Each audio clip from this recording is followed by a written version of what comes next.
liberty shall long be ours.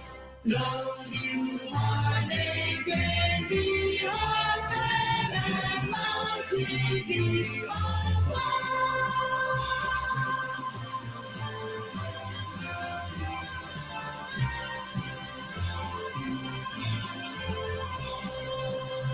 and mighty be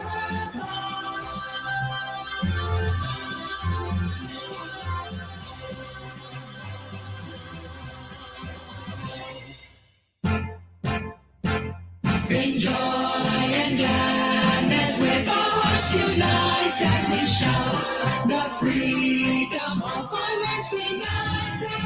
Lord, Liberia, happy land, a home of glorious liberty by God's command. A home of glorious liberty by God's command.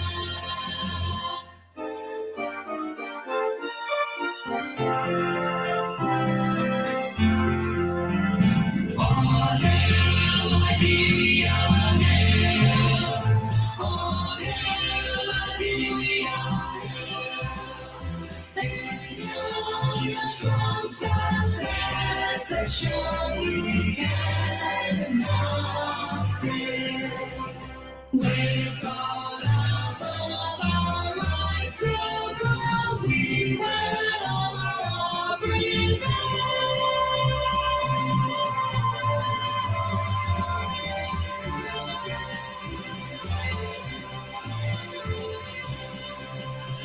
We will all prevail.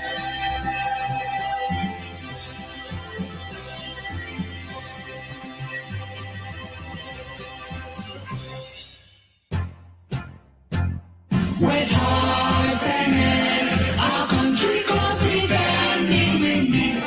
The foe will battle returning. Long live Liberia, happy land, a home of glorious liberty by God's command. A home of glorious liberty by God's command.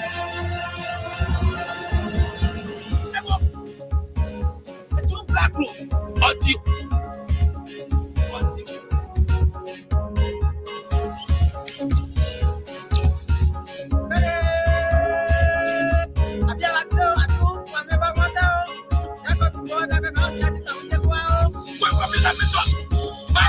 my people, our daughter who they call black, now bring the gospel to us. So everybody know when you get wish, when you get energy, jump. So we can sing God's song together. Anybody who get with you, your wish, if I wait for me, it's okay. Go.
Welcome our viewers and listeners across the globe. I'm Alphonso. So in this edition of Freedom Watch is a regular edition of your Sunday morning program right here on the Liberia Public Radio and Lpr-Tv. My guests are already here, but we're taking you to Maryland County here this evening where Oblaka Gay is doing a contribution here this evening. I'm Alphonso Zean, so let's get the ball rolling.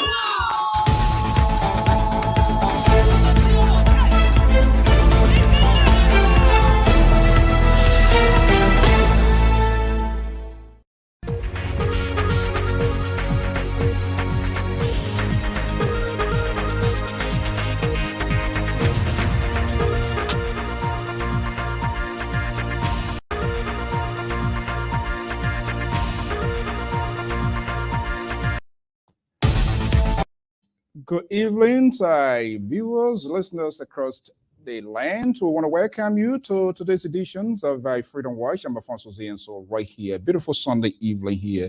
Today is the 17th of July. July month is a very huge month in Liberia. It doesn't matter where you are, what are you in Liberia, outside of Liberia, there's something that we should remember about the month of July. It is an independence anniversary of a sovereign nation, Liberia, since 1847. How is the independence being handled here in the USA, diaspora, and other parts of the world? The spirit seems to be awakening from what we are hearing, what we are being told by folks, the Liberian community base in the Garden City of New Jersey. So, as we serve the national front, we got to do some cleaning up here, right here, home front. Why? These guys, after some time, they build up their resume. And guess what? They want to be senators. They want to be representative. But in the meanwhile, we have to follow their footprint, their leadership style, their transparency, and what they bring to the table. Well, we are hearing from this massive preparation is ongoing in the Garden City of New Jersey, right here in the U.S. You know the history of New Jersey here. There used to be, I remember days, years back, when independence anniversary is coming, people living from all walks of life. And that's what we seems to be hearing. All roads leads to the Garden City. Well, the Liberian community in New Jersey, there's a Liberian community associations of Central Jersey and the metropolitan areas, are making massive preparation for this year's independence anniversary. From what we have been told, it will be a carnival. Who are those behind these preparations and what is involved? What do we need to know? Is it a resurrection or resuscitating the spirits of independence as it used to be? I have no idea. But we do have the group here this evening. They're going to be telling us here, they're going to be having a conversation here. Let me go to Garden City, where the vice president of the community, Mr. Peter Masekwell, he is also a business tycoon. All right. So he's a vice president for Light there. He's going to be joining us here with the communications director to unveil the package and the preparations in the making for this here celebration. So carnival, all invited. Signed by Alphonso Zean of LPR. Let me bring in Mr. Masekwell standing by right now as we're about to have this conversation. Hopefully his communication chief will also be joining us. Okay, so here we go. All right, Mr. Peter Masekwell is the vice president of the community of the metropolitan areas of New Jersey areas and its surroundings. President, we have presidents, we have vice president in Liberia, some here in diaspora, refugee camp all over the place. But today we have the vice president for the metropolitan area of the Garden City of New Jersey. Mr. Masekwell, good evening and welcome. Good evening, Mr. Zean, and it's a pleasure being on your platform today. I want to say thank you to you and your team for affording us the opportunity to participate on your show tonight to discuss issue importance to the Liberian community. Thank you very much. Okay. It would be insane, it would be silly to come here for you to introduce the actual introduction for my sake. But guess what? Protocol demands, not protocol, all protocols there, but protocol demands. We use it in different form here. We have always different viewers, people passing, transiting here on LPR to know what is going on. So let's hear who is Peter Massacre, by the way, those who don't know. Well, Peter Mazique is a Liberian entrepreneur based here in New Jersey. My wife and I have been in the United States since 2011. I'm a small business owner. I'm the president and CEO of the Peter Mazique Insurance Agency, an independent firm licensed in 20 states across the United States with over 66,000 clients. My company specializes in providing low-cost insurance for our people, like auto insurance, home insurance, life insurance, commercial insurance, and a lot more. In Liberia, my wife and I own the JMAS group of companies. It's a companies that have the guest house project going on, a large entertainment facility with 100,000 capacity. We also have our mineral water company coming up. Currently, we have over 50% employed in Liberia and combined here in the US. And we've been striving in the Liberian community for years. And now we are here waiting to support our community initiative to help empower our people because we all know living in America is not an easy task. If you not, if you don't strategize, you get consumed by the extra hours work. And as an entrepreneur, we're here to encourage our people leading and on a rightful path of owning our own businesses and moving our community forward. That way, we can support our people back home in Liberia. So, Peter Mazique, there are a lot of portfolio. I'm also the Assistant Secretary General of the Association of Liberian Journalists in the Americas, AJA. You are part of that organization, the Vibrant One. And now in my new portfolio as the Vice President of the Liberian Community Association of Central Jersey and the metropolitan areas. So it's a very tedious task, no sleep, working throughout. Can you give me some other position I can intern? Let me just be acting in this position. Okay, Master Quarter, thank you so much. And like I said, you can better have it properly interpreted, present it out there because you can have your guests and then do all of the intro. Somebody said, wait a minute, why can't he do it? But I know your huge involvement, investments, and all of the things that you are involved in. We will have to find time to know about this sort of business, and that's how other people going in this place. The productive ones are always quiet. Those ones that you can keep talking yum yum yum yum. Those are people who trying to grab something on an interim basis, but the real people, they don't talk until you get to them before they can unveil themselves. But thank you so much for your time this evening here. I don't know where you're getting that energy or which energy drink that you are having with all of this sort of engagement. Yeah, you in this Liberian community stuff. Some say for a headache and all of that. Okay, let's talk about we are hearing a big preparation is in the making for the observance, the celebrations of our country independence anniversary. I can remember when I came in this country in the early back then. New Jersey used to be the place. Games. I'm a strong fan of Invincible 11. I'm still, and we see those games used to be. All of a sudden, who dug the grave? Who buried? What happened? What not happened? Community fragmented, and everything went down. Yeah, we are. Very innovative guy. Inapo, you said in this thing here. Tell us what is happening in this July 26th celebration in New Jersey. Do I need to come there? Well, you are welcome to come to this historic event. It's historical for us in the fact that the Liberian community in Central Jersey has been lacking leadership for close to 12 years. For some reason, best knowing, but I'm glad that after 12 years, with the intervention of EULA, the Liberian community decided to come together to have a functional leadership, of which Mr. President Anthony Pai and me, Peter Masikwe, came as president, vice president, respectively, along with our 7 board members and other code of officers, the financial secretary, treasurer. After 7 years or 12 years, this is the first time the Liberian community leadership will officially celebrate our national event, Liberia's Independence Day program. We are trying to make it an elaborate one. Hold on one second. After what? 12 years? After 12 years. Don't get me wrong, even though there have been no leadership from the community standpoint, but we have had a few organizations that have been doing well in doing things their own way to keep the community lively in terms of our national event. But for the community standpoint, the community leadership, which has to be the official advocacy body for the Liberia community, there have been no structure. But now we have a new structure. This is what we're going to do. Yes. You know the rule of this network. You in this media industry, we are not here to entertain. We need to tell the people what they need to know, not necessarily what they need to hear.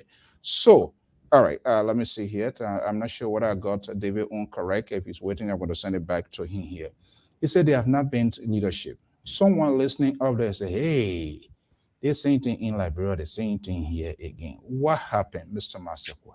Well, there was restore, and the reason I'm asking that we have to restore confidence, trust right. in people. Some of these people they walk away for a variety of reasons, and they have those are legitimate reasons. But the only way they can gain that trust is for us to have those honest conversations. Can we talk about that a little bit? Yes, the community had leadership prior to that, up to 2017, a functional ones, but the leadership wasn't recognized by EULA. I can't speak for EULA. I don't know what really went wrong. So, but those people elected, they were working in their own way to make sure they bring the community together. But because the lack of support from EULA, some of them felt reluctant, and they were like that. A few of the members had little differences in terms of court election dispute, and they had matter into court.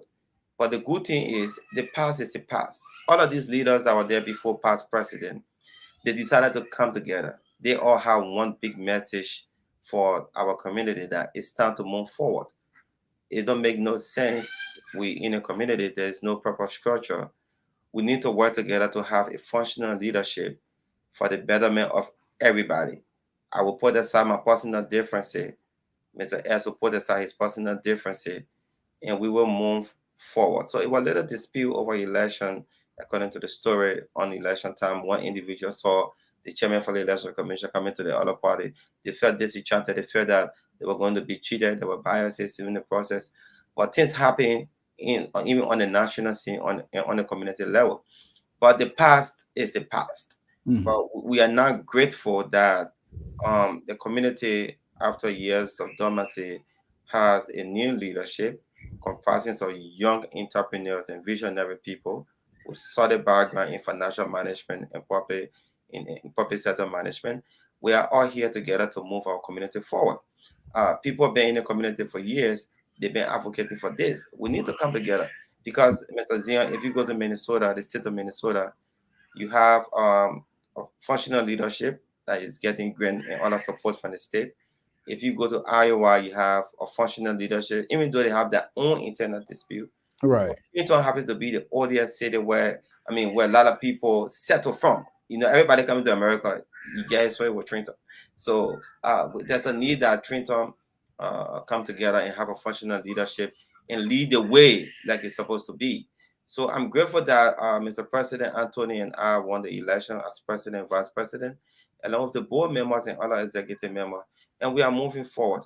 This is why our leadership has been moving with speed. In less than 2 months, we have made significant strides in partnering with several businesses in the Liberian community, reaching out to state local officials to see how best our community can get back on the map. And we've been doing that. And since the inception of our leadership, this is the first major event coming up, like the Independence program. We want to use this as a stepping stool to create more awareness that our community is back and is back for good. So this is why we are putting into place mechanisms to ensure that the message go out, and we want to encourage every single Liberians that are listening to the podcast and beyond to show up on July 23rd, the 24th, the 25th, the 26th to come and participate in our country's independence program. Now, you asked what will be going on for that day. On Friday, which will be the 22nd, we will be having what we call the meet and greet, wherein we'll have a lot of superstars coming in. We will interact for the day and see how best we can strategize for our meet activities on Saturday, July 22nd. We will start with, the 23rd, we will start with a parade from the City Hall in Trenton, downtown on West State Street, where the governor has his office. We'll be parading in unity. Member of the board. Liberians will be marching in the streets of Liberians, and not only Liberians, all our nationals, the Latino communities, the Civilian community, they all coming to celebrate Liberia Independence Day, because when these people having that Independence Day program, we go there and show solidarity. So you're going to see thousands of Liberians out, and all our brothers and sisters for different countries, they will be here to support us as well. And then following that, for the first time, we're going to have a major sports and cultural festival in Ewing. Now, why are we leaving from Trenton to go to Ewing? We try to decentralize our programs and activities, because oftentimes everybody just wants to sit in Trenton and do everything. Ewing is a beautiful place, has a lot of Liberian lives there, and most of our people that live in Ewing does not even know or have not interacted with the local officials, let's say from the City Hall and what have you. We want to see there's an opportunity so that our people can have direct contact with their state legislators, the mayors, council people, and other prominent business people in the community, to establish that contacts, to network and do the right thing. So we're going to Ewing. Yeah, let's have a little conversation here. You came from a perfect background to meet all of these criteria: a business guy, entrepreneur, a journalist. So what I'm hearing here is like taking the organization to the people instead of the people waiting for them to come to the organization. Right. So on that day, you have state officials will be there. Speeches will be made on the soccer field. You're going to have women playing kickball. We're going to have two teams. You're going to have the soccer game. It's not Iron Barrel game. It will be like a Trenton All-Star versus another thing coming in. It will be nice. And on the sideline, you're going to have people playing Lulu. You're going to have the Lulu tournament, the checker tournament. But nobody can be me. Lulu. Yeah, so all these traditional games for our people, it's all cultural activities. So people are going to participate in them. To have that memory. These are things that we do back home and on our national events. So we want to make sure that we bring that culture back. We want to carry that exhibition so that our people can feel revived again after several years of not doing that. Is it a temporary thing, Mr. Masekwe? Yes. People are willing to be resuscitated. People are willing to be revised. But is it just a temporary, or is a long revised once and for all? Are we going to go down where we went to? That's not what I'm hoping. But there are some people, they are free thinker like me. Okay, we give this thing here to say before. What I'm hearing from the vice president and considering his background, I got to go back. But people also want to make sure. We often question national leadership, but for the most part, the problem starts with us. So now everybody cry their own cry. Now, resuscitating, taking the organization to the people, brilliant, perfect, good idea. There will come a time Masekwe and his vice president will leave the stage. People that come in, they will want to have their own things done. So we all need to be talking about this thing here, how to maintain civility in organization, functionaries as well. Are we going to have this stay once and for all? I'm not sure what's going on with Ms. Capella, but I did send the link again. So if you want to check with him, I'm not sure, David, because you sent me the email, which it's David, KARPILEE@yahoo.com, and that's what I sent it. So if he's not saying that, maybe he needs to check his spam, junk mail, whatever it is. Sometimes, you're going to be to doing Yeah, it. I told him to check. He will check. So going forward on the itinerary, we are going to Clamas that day, the 23rd, with an independent ball. And trust me, it will be an outdoor event, very colorful, beautifully decorated with our national quarter, well deco. Now, on that day, you're gonna have Friday the 7th, man, which of course he has a very deep traditional culture in him from back home. He has made beautiful music to unite our people. We have former cultural ambassador Fatu Gavler. Don't tell me this evening, We Master. say it's a sports and cultural festival. Princess We in appreciate the house. yes, and we're gonna bring in Denise Carr. Denise Carr is the current Liberia cultural ambassador to the U.S. So she here represented Liberia too. So there will be beautiful performances, and we all have another Liberian, a Rasi one called Skendo. He more into the R&B hip hop, but it's a young Liberians making positive impact on the world stage. He will be here too. He just agreed this morning that he will come down to support the Liberian community doing an independent board. You're gonna have local officials from the city, the state level. They will all be there making speeches. We're gonna have an independent orator. Mr. President still communicating that. But tomorrow we'll get the official name of the independent orator that will be delivering a speech based on unity. So it's that we just want to encourage our people to come out to support. On Friday we'll have an intercessory prayer with a free cookout on Sunday, wherein we all just hang out, network, and keep the day going. Now, on Monday and Tuesday, we'll have two important programs coming up. On Monday, the 25th, we will be at the City Hall. The City of Trenton will host the Liberian flag at 5:30 p.m. We'll have the Mayor of Trenton, yes. The Mayor of Trenton will lead that along with other state officials. We want all Liberians to come. It's about our country. And then on July 26th, which will be on Tuesday, we will gather at Mercer. At Mercer is a company, a multi-million-dollar company that been empowering thousands of Liberians in the health sector to take care of people with special needs. Matter of fact, at Mercer has been working or is currently working with the Liberian community to carry out the art project in Liberia, which is a very, very great opportunity for our leadership, Mr. Anthony and I. We've been working behind the scene along with other stakeholders. So on that same day, presentation will be made during the morning. We'll close the people, and then we're going to have the flag will be raised on that same day. We're going to have the CEO of Mercer in the United States will be here. He fly into the city for that event. We're going to have the state officials. We're going to have the Consul General of New York and Liberia. He will be here. And then we're going to have the cutting of the ribbon for the Liberian Community Office for the first time after many years. We're going to have our own office space. It's not in somebody's basement, somebody's house. Not somebody's basement.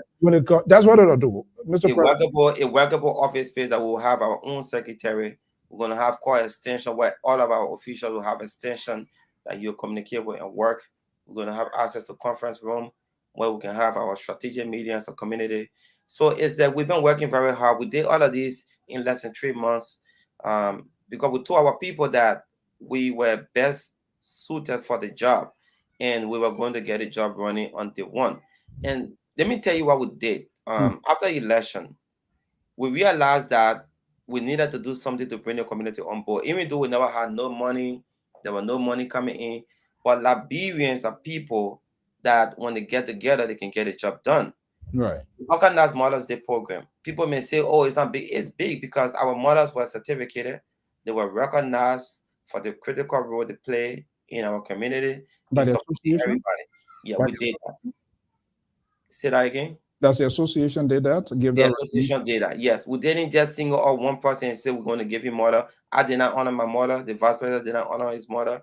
It was mother of all mothers for the Liberian community and beyond, because these people are very strong. They are prayerful. They've been on their knees praying for the community to have a fruitful election and leadership. We did the same for fathers. They were certificated, and we launched our senior citizen upkeep program because there are a lot of senior citizens in our community. Some of them, they are very old. They don't have families here. Some of them have family back home.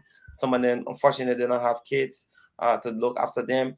We decided to reach out to these people and identify with them. So we embark on the cleanup exercise to clean the backyard, make sure give it a facelift because they're in the house, no one to help them. So the community decided to do it. So these are just few programs that we did in a relatively short period of time, and we never did it all by ourselves. We did this because the community supported us. We have volunteers, people cook, people use their own money to come and support the initiative. So that showed the passion and the drive of the community to move forward and to support their leaders. So I mean that's what we've been doing, Oh, and this is just a little start of it, and we get a very bigger one to come. yeah, I think the intro sort of wrap up gives the audience and give us a sense, hopefully, to what is. I'm not going to give you 100% right now. I don't give people 100% because your leaders, you're quick to change, and even though people know you're in your own private life, but it's a difficult thing to manage our people. That's the fact. I don't care what you do, people are going to say. But this seems to be a sort of inclusive, new type of leadership style, reaching out to your own Liberians, the origins, your stranger, I mean, those that are in a county, local leaders, and all of that. That seems to be good. But somebody be listening here. What would be the key? What would be the central takeaway at the end of it? Are we just doing this to have this sort of flamboyant, big, fabulous celebrations? And after what do we envisage, or what do people anticipate at the end of this set of celebrations or carnival, I could term it to be, that people are going to take away and other community leadership will learn? We'll go for tutoring to Mr. Massaquoi, the leadership and the people of New Jersey. And I can tell you, though, Liberians are always willing to give, but we always have bad leaders. Right. Bad leaders, self-centered, unwilling to accommodate people's opinions and views. Everything about them is they say A and nobody should raise their finger. You can't operate like that. That's Right. the society is involved.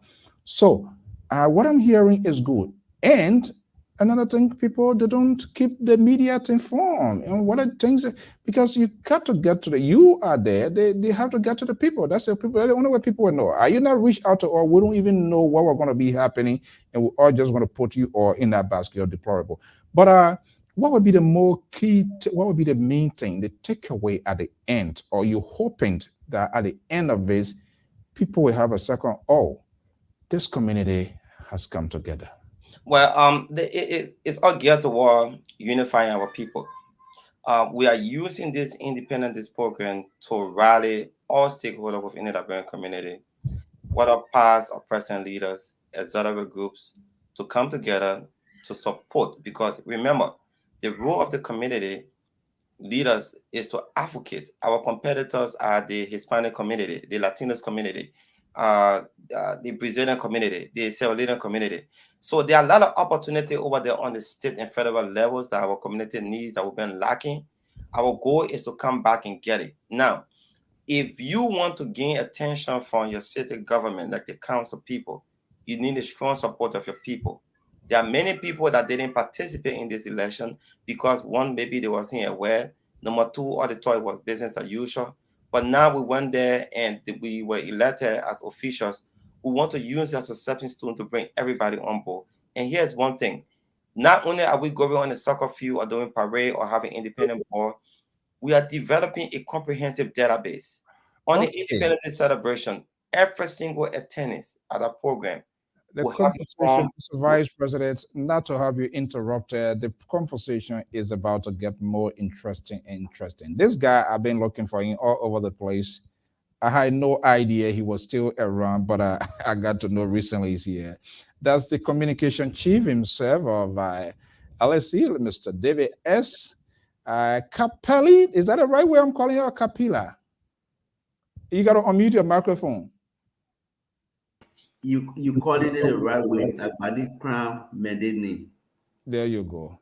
The good thing here today is not for Never We Are movement. I don't even know whether he's still alive or what. Alphonso, how you doing? Number. Okay. But as time goes by, people get involved. Mr. Director, Communication Man, thank you so much coming. So good to have you back here on LPR. And how you doing? I'm trying to be good. How you doing, Mr. Vice President? I'm doing good, David. It's a pleasure being here. I was worried. I said, "Where is David? I won't be here in contempt, even though I'm the vice president." No. We here to talk for the Liberian people. We committed ourselves to it, and we'll be committed until we move the community forward. Okay. All right. Okay. Thank you so much. While you're settling and Mr. Vice President, carry on, and then I will come down to David. Yeah. So we are creating a database because, trust me, the metro areas that comprises of Morrisville, Laverton, and other areas, and the Central Jersey area, Princeton, Ewing Township, the Trenton area, Hamilton. I mean, and more, we have over 7,000 Liberians living in these places. We need to bring everybody on board. Like I mentioned before, it's not only about Trenton. It's about reaching out to every single Liberian that fall on our territories to ensure they are part. And now, why is this database so important? It's important because we have subcommittees in the community. We're going to have what we call coordinators in the various townships that the community cannot reach. So every day, the leadership that will serve as a representative, we want them to be identified so that we can reach out to them in terms of needs. So we're working on that. The communication director will throw light on that more. So the independent program is not only about Liberians grouping together to have fun time, to parade, or to show off. No. I mean, we need unity. Even back home in our country, it's a tradition. The government tried to decentralize independence program so that everyone can feel a part. It's a time to reflect. This is why this year, not only are we having sports and cultural festival, we're going to have a ball where you're going to have an independent orator. And the orator is going to speak on the topic of unity because we need to be united. If we are divided in the diaspora, how can peace reign back home in Liberia? The government cannot do everything by herself. The citizen needs to do that. And who are the citizens that are in better position? We that are in the diaspora. So we need to work together as a team to see how best we can identify resources to help our people back home. So the Liberian community leadership is not only focusing on activities from here. There will be funds generated during this program, and we will unveil that during the fundraising program, during the independent ball, so that we can help our people back home, because people look up to us.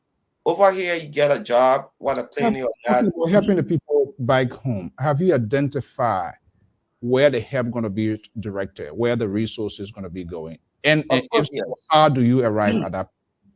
Yeah, so in terms of helping our people, we have a committee that is working on a plan, right? This committee is going to submit to the executive. We're going to go over it, but we were looking at taking care of adolescent girls. Sanitary part is an issue that is very important among our young females back home. We have other disadvantaged young people that don't have the means to go to school. Even if they are, they don't have the basic needs to do so. The community cannot do all by itself, but we're going to raise the necessary resources to identify those that are really in need, and we're going to do that. So it's like, at least we care for our people back home. We're not only looking after having soccer game here, having ball where we wear our best suit and have fun, but we care about our people back home. That's why we're going to rally the support of our people across our boundaries in the Central Jersey and that of the metropolitan areas to see how best we can do this. So there will be a lot of things coming up in the during the independent program. Mr. Zean, I wish you were here to be on the soccer field to see this side event. I can't walk along. Yeah, you definitely come to see the side event that will be going on around the side. Right. I mean, yeah, well, your time is still there. It's just Davi is here, man. So that one, that it's just a matter of my one phone call and to do what we're supposed to do, and then we jump in there. But there seems to be generating momentum here. Yeah, it's a tweet coming on here by Mario Congrats. I assume this person with as a youth chairman for the Liberian community. Oh, that's a youth chairman. Okay, we are Yes. asking all meaning Liberians within Central Jersey and its metro areas to come out so we can celebrate our independence together. This is a SOS call. This is a patriotic call there by the youth president. Let me bring in the communications director, the man who oversees all of the outgoing, incoming communication. Let's get a kind of little sense of how the package of this whole independence carnival that would term it to be going to be like. Mr. Director, good evening again. Welcome. Just unmute your mic. Okay. Yeah. Yeah. So I guess yet this seems to be a very hectic and challenging, but enjoyable thing as well. With what's going to be happening within the independence. Unveil the package here for us. What do we expect? Souvenirs, gate intake, whatever thing, give us a run through. If I decide to come to the coronation ball, how much do I need to have in my pocket? Is that free of charge? I don't know, nothing free in this country. But we need to get it out there before anybody comes to, oh, Mr. Vice President, you don't tell us, oh, pay money. So no, we don't want that. The organization needs to run. Take us through this all of your information that you are sent out and some of the responses coming so far. So thank you so much, Mr. So, and thank you, Mr. Vice President, the President, the leadership of our community, and to all viewers out there. Mr. Emma George, it's been a little while. Yeah, so the Liberian community is really a big community. You know, it's a community, a big family. And everybody here, you know, like back home, have the momentum is building up.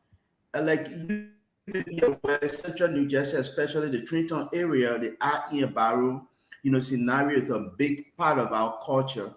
And so those are things that the sport festivals will cover. And not just that, this leadership is really involved because like any other country, or immigrant country here, they have their flags from a certain part or during certain time of their national holidays. So part of what we have been doing and working, the leadership have work along the city with the city leadership of Trenton. The flag will be hosted, and that is the good thing about it. Because look at the flag, like the Puerto Rican flag, the Liberian flag. There are a couple of flags that look alike. You know, people don't really know who is hosting what. So, and that is the reason I really admonish the youth chairman asking our people to come out, because once we come out and go to the event, it start on the 23rd, we're going to be out there to host the flag. And like the vice president said, we're going to be having a parade on the principal streets of Trenton, Ewing, and other areas so that we can be able to come out to show our presence here. And after that, the ball, let me get you a light. Basically, nothing free. There is no free lunch, but we try our best working in the limited resources that we have. You know, over 12 years, there have been no active leadership out here. So basically, we're depending on, you know, donations coming, credit and other stuff coming from the leadership and people that love the Liberian community coming into Loom. So there'll be a little fee. I think that should be around $20 charge. You know, that is not big money. You can go to the McDonald's and get, you know, order something and that'll be gone. So we'll also be having a little fee charge to cover the expensive for that. And after that, within that week, we also going to we'll publish, you know, the timetable so everybody can get a copy, and this will be posted. But I'm just trying to run through because I don't want to mess this up and timing up. So I want to make sure that these things come, you know, right. However, the same week we are going to cut the ribbon and to the office of the association. Because we know that, like the president, the vice president said, we have over 7,000 plus Liberians living out here. But where do people go to do business with the Liberian community? Nobody wants to go to Mr. Massaquoi basement, you know, to sit there and talk about the community. No, and so in the shortest time, the community have worked with a multinational corporation that is vast in the healthcare setting. They have worked with us. We, going to get an office space, which the ribbon will be cut within the independent week. And after that, there will also be, a salon activities involving, couple of people from the international community. That is not just Liberians will be coming up here. What will be cutting the ribbon, the flag of Liberia and the Liberian community leadership, and everybody will be there to also host the flag. So there'll be a lot of things going on. And after that, we have performances. I think Friday, the Self-Man will be out here. Fatu Gavler will be out here. And I know you will be out here, Mr. Emma George. I know everybody will be making their way out here so that we can be able to have an enjoyable time out in the Trenton, Central New Jersey area and all metro area. The important thing that you get asked, what projects are we looking out to do? This becomes a collective question. Nobody have monopoly over idea. Nobody know exactly. Nobody wakes up in the morning and say, oh, we're going straight to distribute food. Nobody wakes up in the morning and say, okay, we're going to provide transportation. But according to what we will receive working, sending communication, assume that we get up in the morning and there's a company that come out and say, we'll give you guys 10,000 tons of rice to carry. Now we have to work with the leadership of the Liberian government to say, we have this to distribute to poor communities out there. We need help to get it in country. What do you need help with? We need help to clear from the port. Those are things we'll also be talking about. Why another person can say we have updated books. So we're not just going to tie the community to one thing. We are going to be working with different groups. And the vice president, he's very connected in some of this area. The president is also. I'm trying to get connected. I'm still hanging in there. But the thing is, we're trying to bring the community together. And this is where we are calling on all of the Liberian people here. Come together. Let us put our differences aside. Without unity and love, we cannot move our community forward. And this is the funny thing. If we are here, we can't hold together. How are we going to call back home and tell the people to hold together? So the unity starts from here, and then we can be able to call people back home and say, let's hold it together because this is the only thing we have. Wow. Okay, we want to welcome our senior contributor and analyst, Amos George, is based in Atlanta, Georgia. And this is what will come in. We see information coming in. Mr. Masako just posted it. $20 general admission, VIP $50, single. VIP single, is that $50, Mr. Masako? I can provide clarification on that. So we have categories of tickets. Like I mentioned earlier on, we have a program coming up, which of course the community doesn't have money. We started on a very rough path. We want to use this as an opportunity to raise money for the community to run our offices and implement programs. So on that day of the event, for the fact that we're bringing 3 superstars to entertain our Liberian people in the community and our guests, we intend to do a cover charge to offset some of those expenses that we made as a community. This is why $20 will be general admission to pay to enter the facility where the show will be taking place. And then for single person to the VIP, it's $50. Now, if you pay the $50 to come over there beautifully dressed in your suit or dress, you have a bottle of wine and you have food to eat during the independent ball. As a couple coming in, we don't want to say, hey, since you guys are 2, you pay 50-50. We give you discount. That's how we say couple ticket will be $75. So you and your wife or your girlfriend or significant other or business partner will pay that $75 to come to the VIP as a couple, and then you still have access to a bottle of wine and food. It's all about raising money for the community, because just to bring one artist alone costs a fortune, even though they are Liberians, but that's a profession. They are paid to perform. Nothing for free. You want something there. So at least at the end of the day, whatever money the community spend to bring these people, we get some back that can go back in the covers, and then we can be able to do stuff keep in mind that we just have a brand new office. We need computers to do our work. We talk about database. We need the bar printer. We need stationaries. So we don't have anybody to donate those items to us. So as a leaders, we decided to strategize to see how best we can raise money. This is why we're creating more awareness for this program. Let people come, network, and support their community. So that will be the cover charge for the door. All right. Okay, I'm going to be bringing in George. And quite correct. Look, people, I don't like too much of free thing. And I don't like people to always be begging, because the more you beg, it creates problem. People needs to be paid for their talents, for their gift. They will be compensated some way, somehow. Because when you beg people, you always produce begging result, because you did not put in time, you did not invest into anything. Money is what brings in money. And I'm happy that those folks that are going to be coming, they're artists. That's something they should live by. You can't bring them to sing, sweat, dance, and say, yeah, God will bless you. God been blessing people, or been blessing you a long time. So that sort of God will bless you thing is just over it. But one of the things is good. We're seeing the resurrection, the coming back together of this.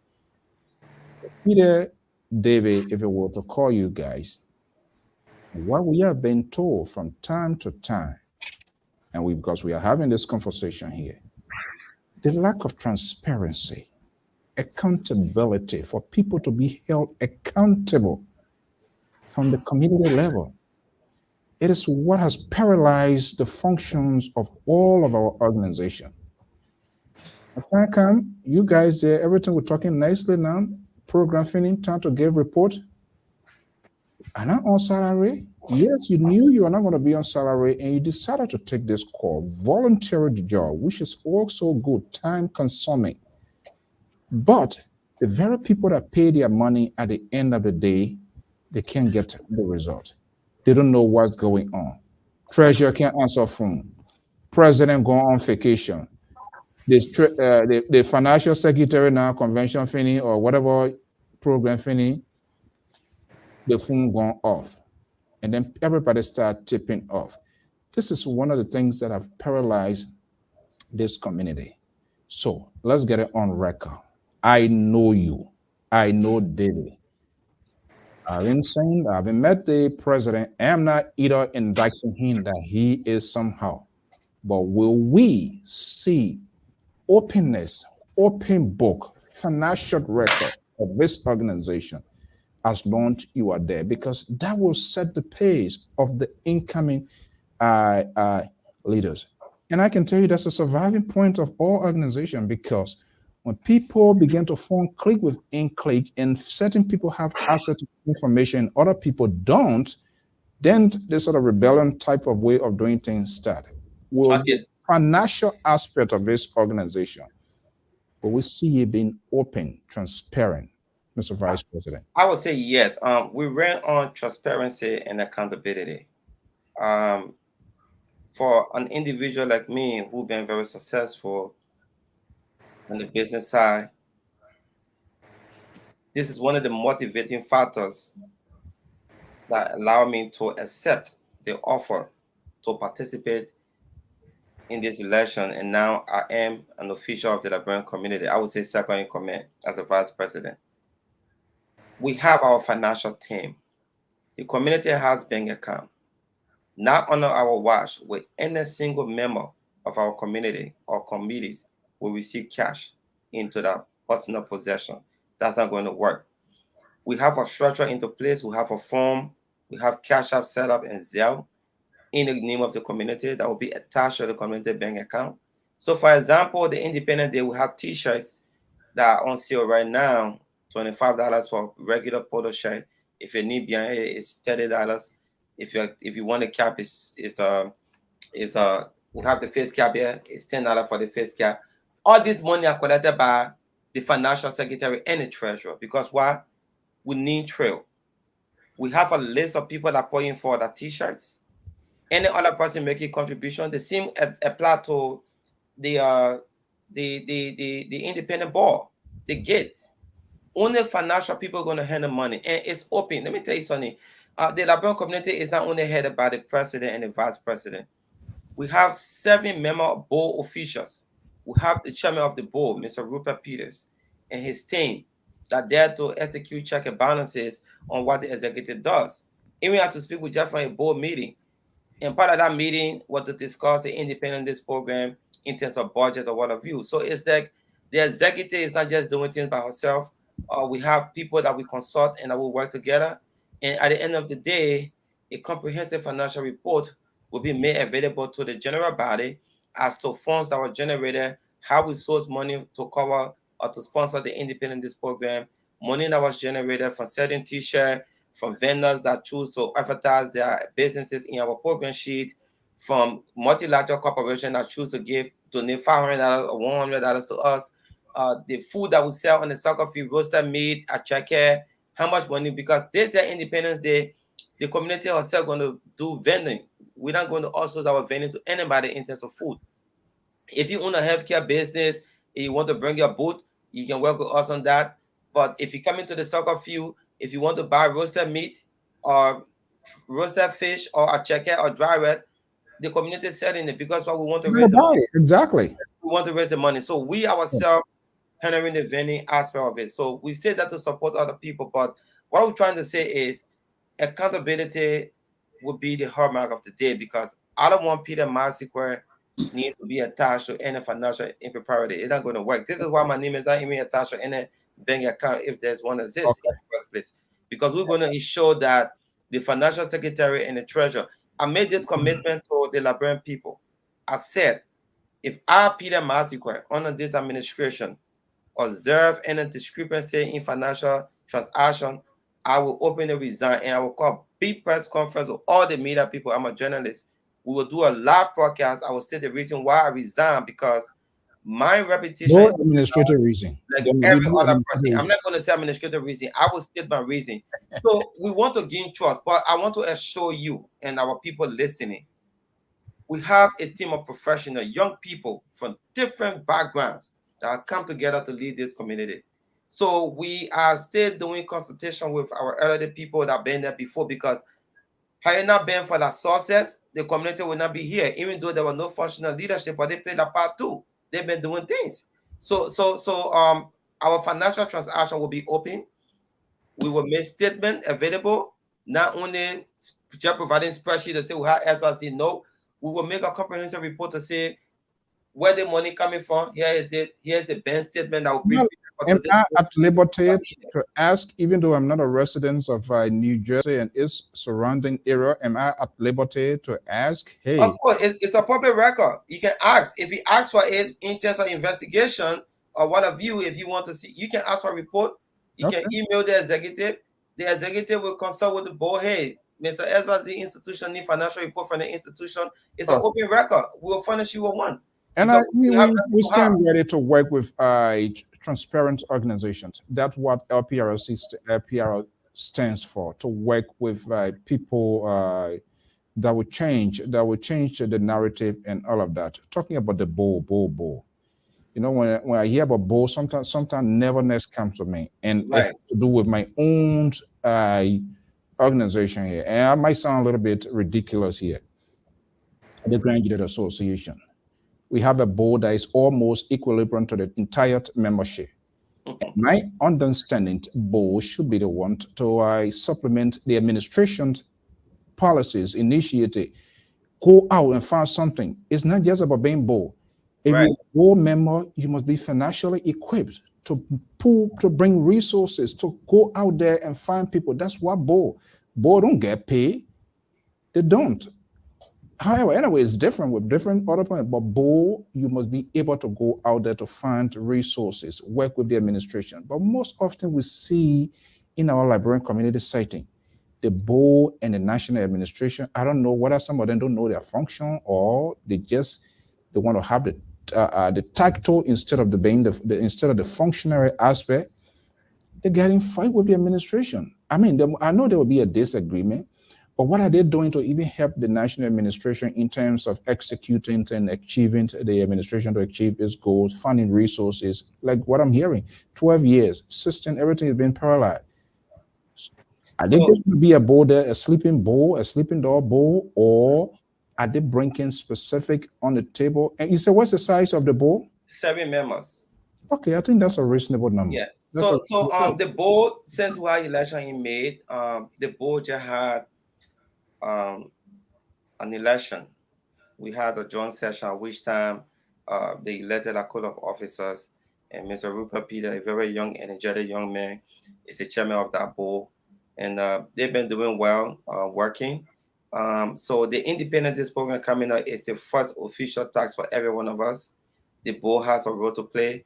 Like you said, in terms of raising money, the executive has a role to play. So we're doing well. We just have a meeting today. I'm not going to disclose our in-house meeting, but everyone is on board.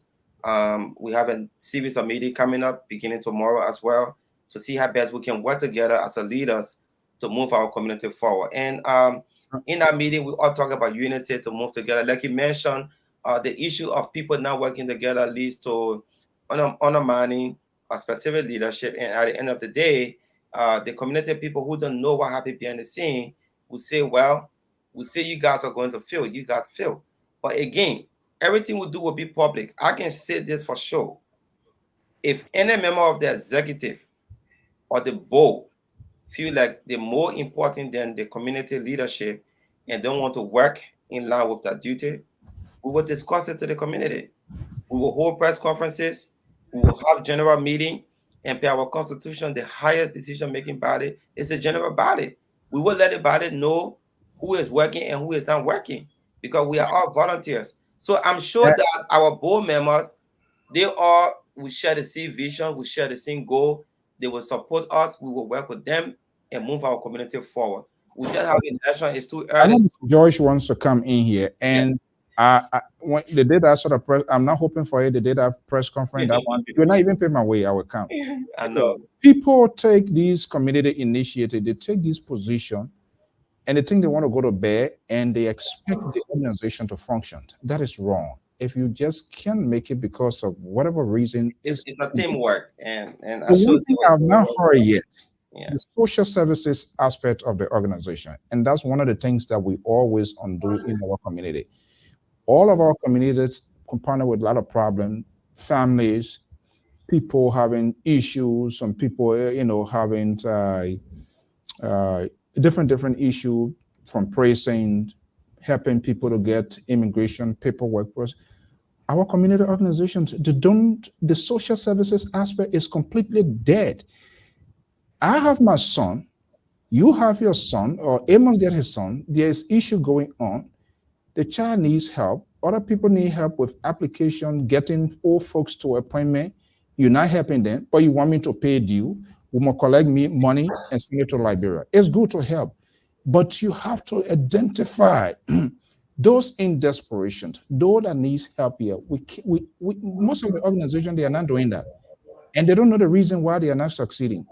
You have 50 of your members having serious issue and no leader, nobody going to them, nobody helping them out, nobody giving them the right, and you expect those people when you're having party for them to come? It's just not possible. I know the social services aspect of this organization since it's been resuscitated. Yeah, let me come into that. And just to clear and add up to what the VP said, we are here volunteering. And that means that nobody was forced, coerced, intimidated to join on board this leadership. We live here. We should be able to contribute to the community we live in. Right. And part of the reason why I don't get into too much argument these days, because everybody knows Liberia's problem, but nobody purports any solution.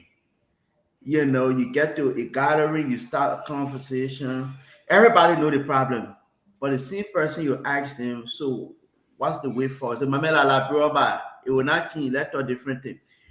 It comes to the point of transparency. I must be really honest and tell you this.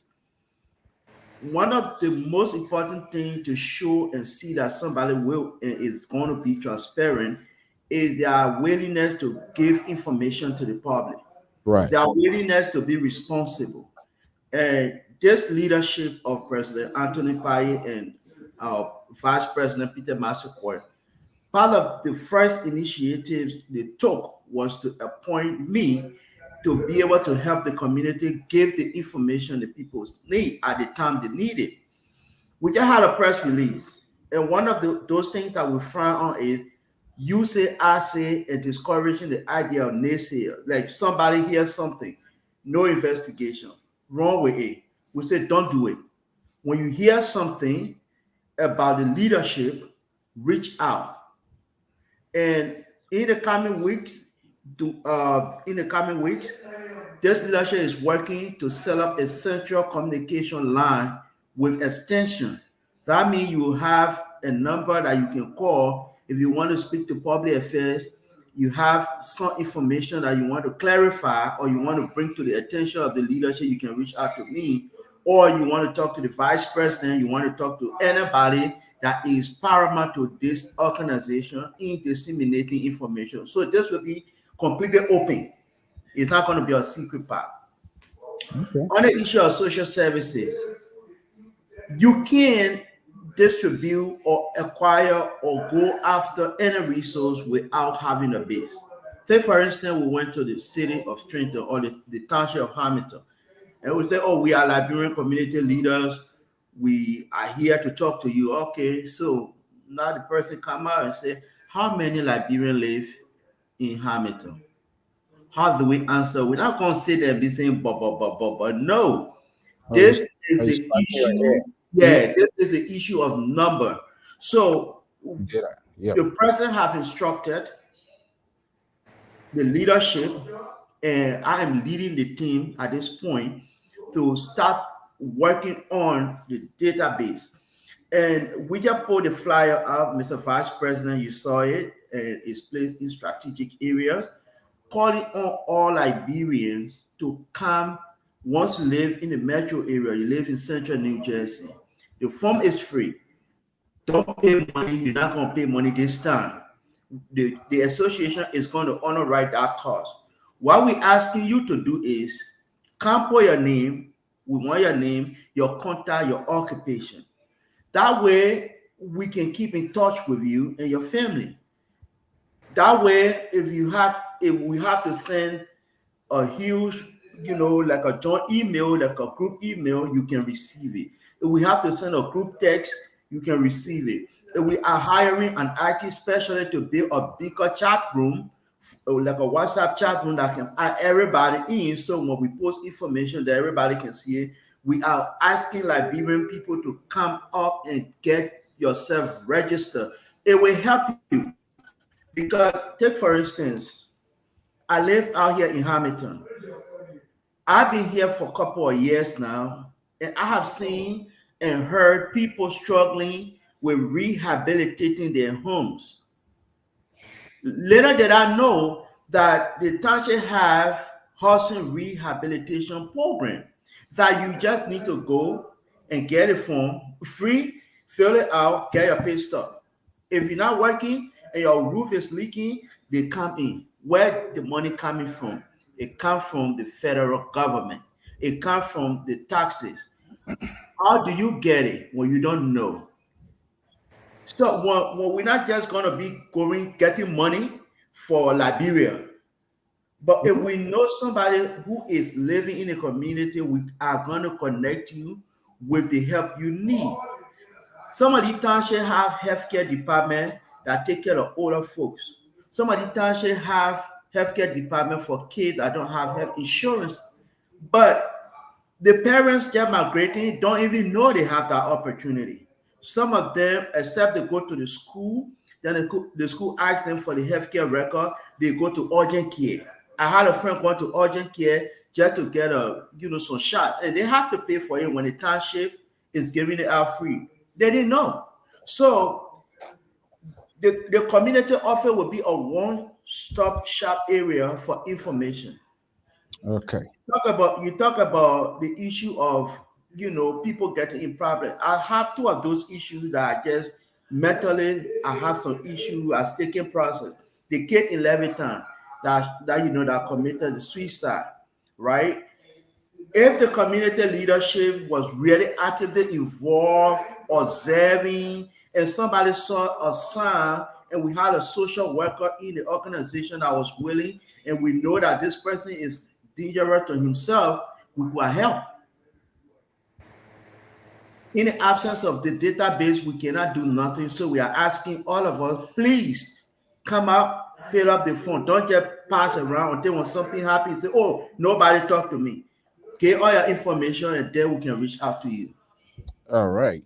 Okay, well, folks, we're going to take a quick commercial break. When we come back, we'll continue yet, and we are talking to the community, some executives of the LIBERIAN Association, community based in New Jersey, is surrounding Metropolitan.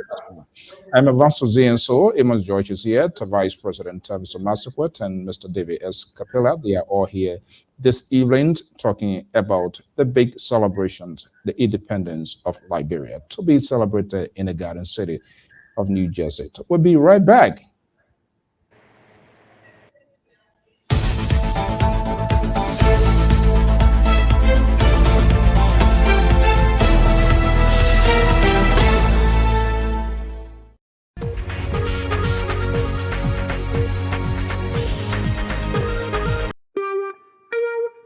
From the West African nation of Côte d'Ivoire, Liberia Public Radio and Television present Business Diary.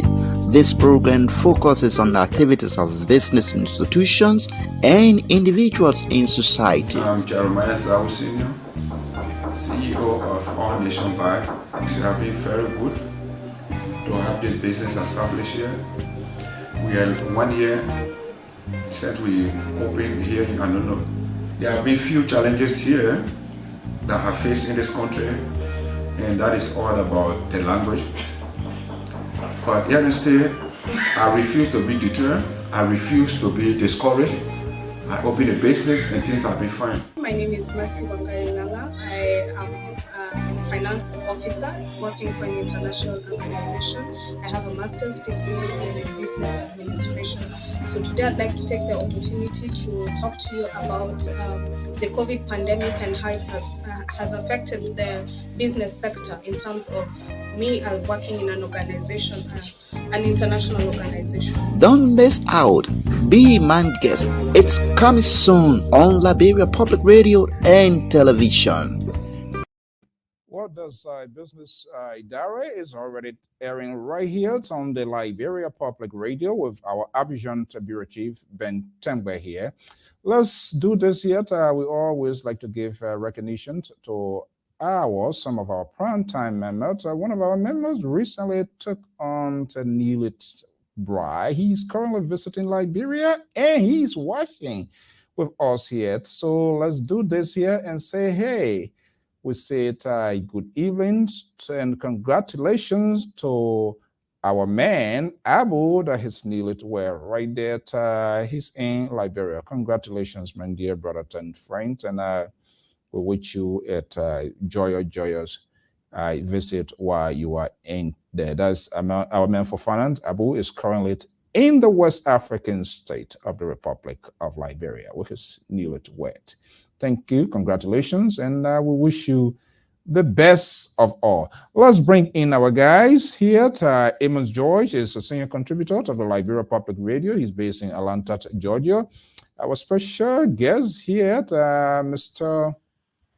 Peter Massaquet, is the vice president of the Liberian community at New Jersey area. Mr. David Capella is the communications director. We are diving into the Independence anniversary expected to unleash in the Garden City of New Jersey.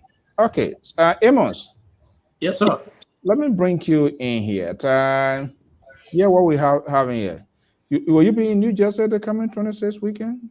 That when? Is that next week or week after next? This coming weekend. Look at that. Hey, you're telling all today. Yeah. Yeah, man. Hey, you'll be there. Okay. No, but okay, quickly, let me just bring you in here. Community organizations, it's a very good thing. But how it's being handled and how it's being run. You know, we are not engaging. We always complain the Hispanic people do this because they are involved. because their presence always fell. Their community get them involved. They encourage them. Their people always, and in any kind of little grouping, they're always there. And this is how they also get the attentions of stakeholders and state officials. Our people here, even when it comes to election, when the people are going to vote, we're going to do doubles. So as a result, they don't know who we are. We don't have the numbers, so they will not do business with us. Yeah, that's true. Let me say, listen to the surface, and so far here, there seems to be a good, clear picture of what this administration intends to do. I'm not going to give them 100% right now until I see it's proven. That's who I am. And we are willing, Mr. Vice President, Communication Director, we are willing to give our news bag,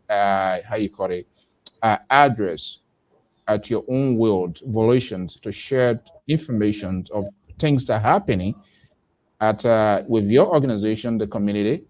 We will talk about it here. We will publish it on our official website as long as that gap is opened. Once you want it, we don't want to struggle and call 555 people first.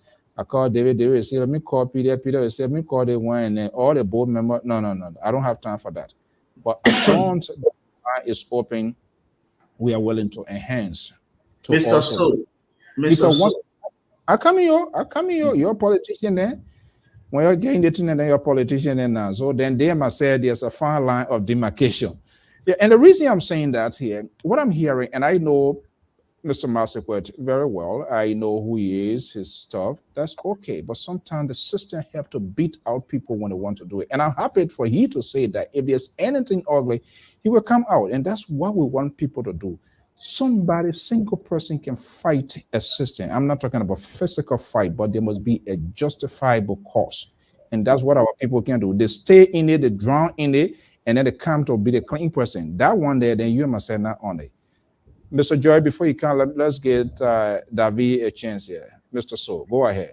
Right. You said something, and that is exactly one of the talking points I've been having conversation with people within the community. One thing I realized, the Hispanic community and other communities are involved. And when it comes to social benefits, they are getting social benefit, they are ahead of the line. So basically, before you get the information about something, it already been out for 5, 6, 7 months before you even get to it. This is happening because Hispanic and other communities are fielding candidates on school boards. They are fielding candidates on city council. They are pushing their own community leaders within the central leadership. Right. This is where it becomes important. This is where we have to come together. We want to see Liberians going for elections for city council positions. We want to call Liberians within the database. Look, Peter, for example, or John Brown in Burlington Township wants to be on the school board. That way, their presence on the school board will help kids, get the kind of advocacy they need, especially in community where they need buses that they have been neglected. What do we do since we don't live there? Can you volunteer to go there and help Mr. Peter or Mr. John to knock on doors so that, you can reach the message across the different spectrum? We have the Nigerian community, we have the Ghanaian community, we have other communities that we can, network with within those communities that will have interest, and they might have interest somewhere, and together we will have representation. When you don't have somebody within, it becomes difficult to even get any information from within. And this is where we want to say to our people, let us all look at the bigger picture.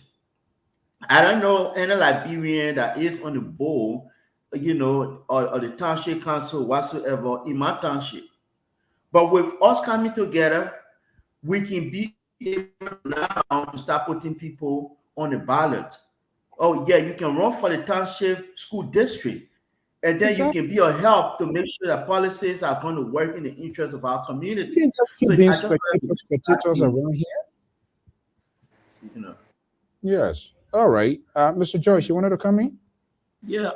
let me say hi to Mr. Massacre and David, you been on the ground? How you doing? Don't start trouble here. Amos Joy, don't start trouble here this evening. We talked about that already. Well, we stay. Everybody can be at the same time. Yeah. But that's the undertaking is worth it. So that's it. But I'll make a comment, and I have a question. You know what you just stated is very important, and people sometimes don't understand it here, even back home. Representation is very important in any given organization, institution.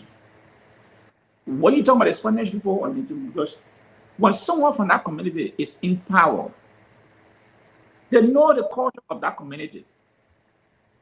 They can tell the police, hey, no, you cannot push it this way. Let's do it this way. But when you have no representation there, then of course you left at the mercy of those people who make that decision, who don't know anything about you. You know, children come to school, what the children say, what they don't say, they just chunga, hey, go to DFAX.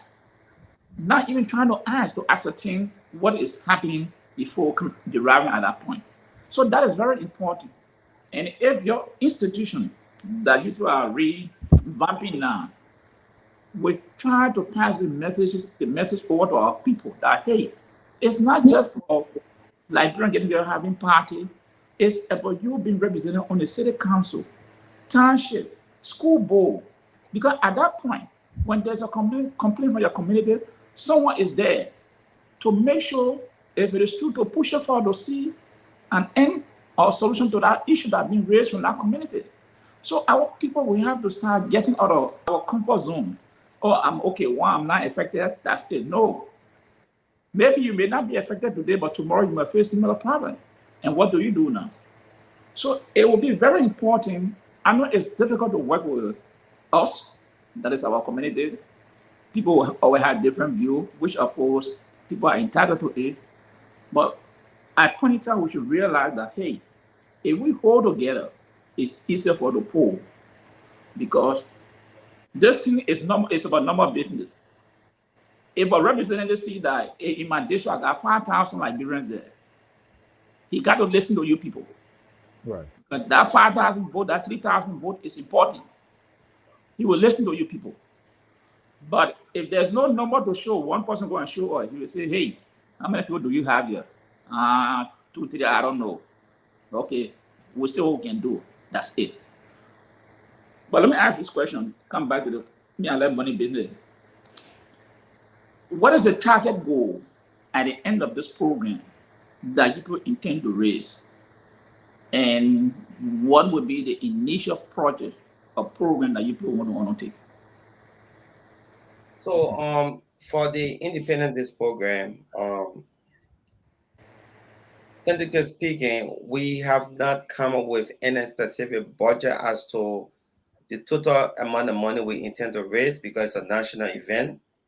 I can assure you our inauguration coming up in October, we intend to raise close to 75,000 United States dollars. But this is an independent program. Now, the proceeds that will be generated will come from t-shirt sales. Let's say, for example, right now we have about 235 pieces of t-shirts that the organization has. And we're selling each t-shirt at a rate of $30 for customized t-shirt and regular t-shirt for $25. At the end of the sales, the community intends to get a little over $1,000 profit. That's from the t-shirt alone, meaning that after we deduct our money that we invested, we intend to get that. Now, on the full sales, I cannot give you a projected amount because we don't know the total number of people that will show up over there. But again, we are just encouraging our people to come and support. It will be like a voluntary contribution that will be made from our people. You know that we have, your community has new leadership. The community doesn't have any money in the budget. We will be making an appeal to our people, but don't get me wrong.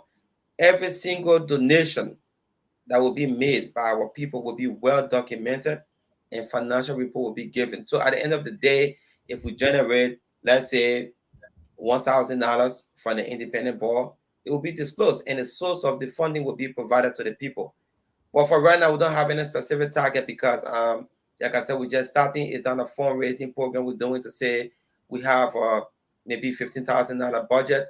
We only want to use it as an opportunity to make a case to our people in order to raise money. So at the end of the program, we will see the total money that will be generated, and a full financial report will be made to both the board and the general body. But we have a fundraising program coming up, but that will be done through our inauguration program. But this one is just the first big national event. We want to mobilize our people so we can network together, start drawing on the database, and we can move together again. Just to add up to the vice president, election just came back a couple of weeks ago. And basically, it's about momentum building at this point. The money will come in. Like the association has a due payment process that is. And people maybe may think about the membership. Oh, I'm not a member. Let me get through this out. The only requirement to be a member of this association, you should be a Liberian, or your parents should be from the Liberian community. They live in New Jersey, central New Jersey and metro area. Now, when we get this momentum built, we let people know that there's leadership, and we answer the question of where we can find the office. We answer the question of who we can talk to.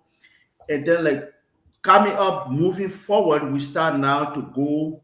Now we got a base, we got a route, we got everything set up. Somebody now trusts the system, like the VP rightly stated. And Mr. So also, have a concern about that, the issue of transparency. I can tell you one thing, Liberians are good people. They want to give money, they want to spend money. But nobody want to give money to somebody that they can't account for. Even if it starts with people within the Liberian community or people that want to help the community, the first thing they want to know, if I take a phone to call somebody that is now within the leadership, what testimony they can give. So now we are building the repetition, building the momentum for a bigger picture, and then we can come up. Because the executive cannot just come up tomorrow and say, we want to raise 10,000. They have to reach to the board. They have to have a conversation. Where do we get initial funding from to be able to go and invest it? And what would be the return on investment? If we are going to take 5,000 from somewhere to invest it into the fundraiser, what would be the return on investment? So, basically we more focused now on rebuilding and rebranding the community's image. And also we more focused on reaching out to people who still have a little bad blood, people who may have felt left out, people who felt that election results did not go their way. It's about telling them it's not just about election, it's about the community. Come, get your name in, and this is not going to threaten any social organization that is within the Liberian community here. It's about us protecting the Liberian community organizations here. So this is, you have the umbrella here. Everybody is within the umbrella. If Mr. Masakwe, Mr. Paye, and the leadership get to identify resources that can be able to help the community as a group, we need implementing partners also. So we will also be getting part of the database together that will just know how many Liberian organizations are there in this community, so that when we are working, maybe somebody started, but it did not go forward. And in order for them to really be recognized to work with the community, in terms of if we have grant or stuff to work with, we can tell you, you start to work with these people to go forward and get document. On the issue of immigration, now we're working with ACT-MERSA. It's a multinational organization here that is willing, if we show our commitment and we show them that we are responsible and we show that we are transparent, they are going to help us with some of the issue of immigration lawyers. So that means even the issue of consultation, people will not, be paying. Somebody will take that heavy lifting. But unless you can come together, nobody is going to help you. So now we focus more on building the momentum, telling people the community is back together. It's not just about merrymaking, it's about us being together in good and bad times. All right. Not just all party, night for night, and people need help. They can get the help. Then it's not achievable. Go ahead, Mr. George. Let me ask you this question, because it's all about the money business. So we're sticking a little bit. People always make reference to past administration. Those people ate our money. Those same people taking over. Is there any account from past administration that you people will be able to show this people, say, hey, this is where we're starting from, zero. From here we're going forward. So tomorrow someone can say, oh, they put less money. Someone said they left money there, and you're saying our no money there. You know how the rumor can spread. That's why I'm asking this question. Was there any structure in place that you people would say, hey, these people are in leadership, and this is the book they gave us? Is there anything like that there? Yes, and I want to, in this public manner, say a big thank you to Mr. Francis Colley. Mr. Francis Colley, I would say he's the immediately past president for the Liberian community. Even though his leadership endured some problems, he wasn't recognized by EULA, but he still firm and made sure he did what he has to do to put the community together. Now, hold on there. Is that why EULA? Yes, he is the immediately past president, but his administration wasn't recognized by EULA. Fine. Okay, going forward, Mr. Colley was able to put together all documents for the Liberian community in terms of business registration, business certificate, and all along the community was done by no leadership. He kept doing the annual filing, except for last year, annual filing wasn't done in 2021. But as we speak now, we have had a successful transfer of bank accounts for the Liberian community to the new leadership. Mr. Colley was able to work with us. We had it very easily done, even though we have some bottleneck with the bank itself for corporate. But as of last Wednesday, we were able to finally transfer every single account into the name of the new leadership. And we want to say thank you to him, because there were past leadership in the past that worked along with him. He chose to work along with us as well. So to answer your question, yes, the Liberian community leadership has a bank account, and that account was just turned over by Mr. Francis Colley. So we have that document. We have every single legal document to get a job done moving forward for the community. That includes tax ID number. We were able to successfully complete the annual filing for the year 2022. We get that going. So we're starting on a fresh note, and we're ready to move forward. So in the coming weeks, we will be working with every stakeholders after the Independence program to ensure that we launch our feeding program for our senior citizens. Because in doing the campaign trail, we talk about senior citizen sustainability plan. The executive is crafting a lot of programs that will consult with the board so that our people can be fed. At least if we can do that twice a month in front of networking event where they will gather to certain area, share fun, play the checker together, play the cards, and not only social activities, they will have people that will provide free financial consultation to them, because there are people that have money in 401k that just abandon that money. Some of them no longer work with our company anymore. Some of our senior citizens need to know more about fixed index annuity, about disability insurance, all that kinds of stuff. We will work on that. Some people want to purchase home, but they don't know the way. They don't know about how the state auction works. So you have speakers doing the networking event, not only coming to eat food, but people will talk to them. They'll be able to share ideas. So there are a lot of programs the leadership is coming up with, and we'll work with that. So we'll talk about transparency. I would like to tell the people on this manual, the new account we have, or the account that was transferred, was $500 in that account. That money has been there for the last 10 years, and the new leadership provided that money, $500. We were on transparency, and we are saying this, even though I'm not under no legal obligation to say this. I'm saying it because we are transparent. It's a public record. The community people got to know we're starting on a very low path, but the executive have been working very hard. Imagine with no money, we're able to acquire office space. We use our connection. We tell our people that we have the power to reach out to people to make things happen. And we demonstrated that by reaching out to a multinational company, a multi-million-dollar company, that were able to listen to our cry, listen to our case, and now we have a functional office that will be starting on July 26th. That's a big break for the community leadership. I want to say thank you to Mr. President, me, myself as the Vice President, and few other individuals that work behind the scene to make this happen. So the leadership is there for you.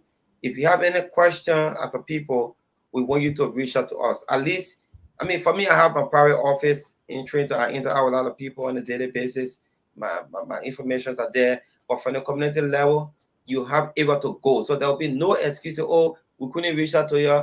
We have an office space. That's why we want to invite every single Liberian. Even if you live in Delaware, if you live in Pennsylvania, drive to come and see the cutting of the ribbon of the Liberian Community Office on July 26th. The address is already up. We have the flyers up over there. We're encouraging everybody to come and participate because the train is moving. It's moving very fast.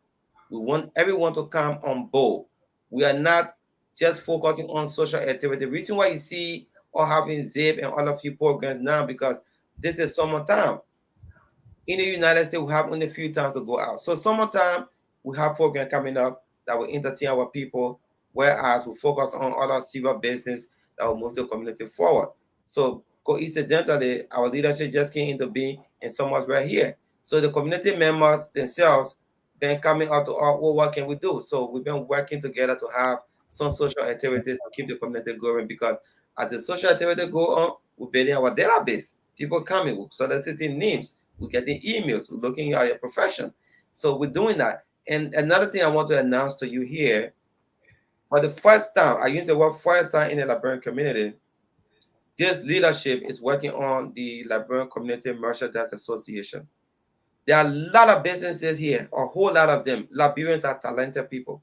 There are people that do accounting work. They own their own tax offices. There are people into construction, landscaping. People own restaurant. I own my own insurance company here, and we're doing extremely well. And this is why, beginning this July 26th, we'll be launching the Liberian Merchandise Association. We have the Liberian Business Association in the United States, which is who I'm a full-fledged member of. We will also be part of the Liberian Chambers of Commerce. I mean, the Chambers of Commerce here in Trenton, in Ewing, in Hamilton. Everybody will work so that we can network together because we want to make sure we have our own job fair. So that if people are looking for a job, we should hire from within, you know? So we're going to do that. So there are a lot of things we're working on to see how best we can move our community forward. And this is what we're encouraging everybody. So if you come for the program on July 23rd, look at the program sheet. It will be like a magazine format. You see Peter Mazico Insurance Agency advertisement right there. You see our Global Transportation, the communication director on your own logistic company. You see his advertisement there. So that tomorrow, if you need to move your team from one end to another, you know where to go. You can contact him. If you want to fire, you know who to go to. So we're working on all of these things for the community, and we encourage everybody to come forward that work together. I think it's a very good initiative, and this is what for us at LPR, this is what we want to do. We want to work with credible people, honest people. When it is wrong, say it is wrong. Don't be too big to apologize. And this sort of openness will give hope to the people.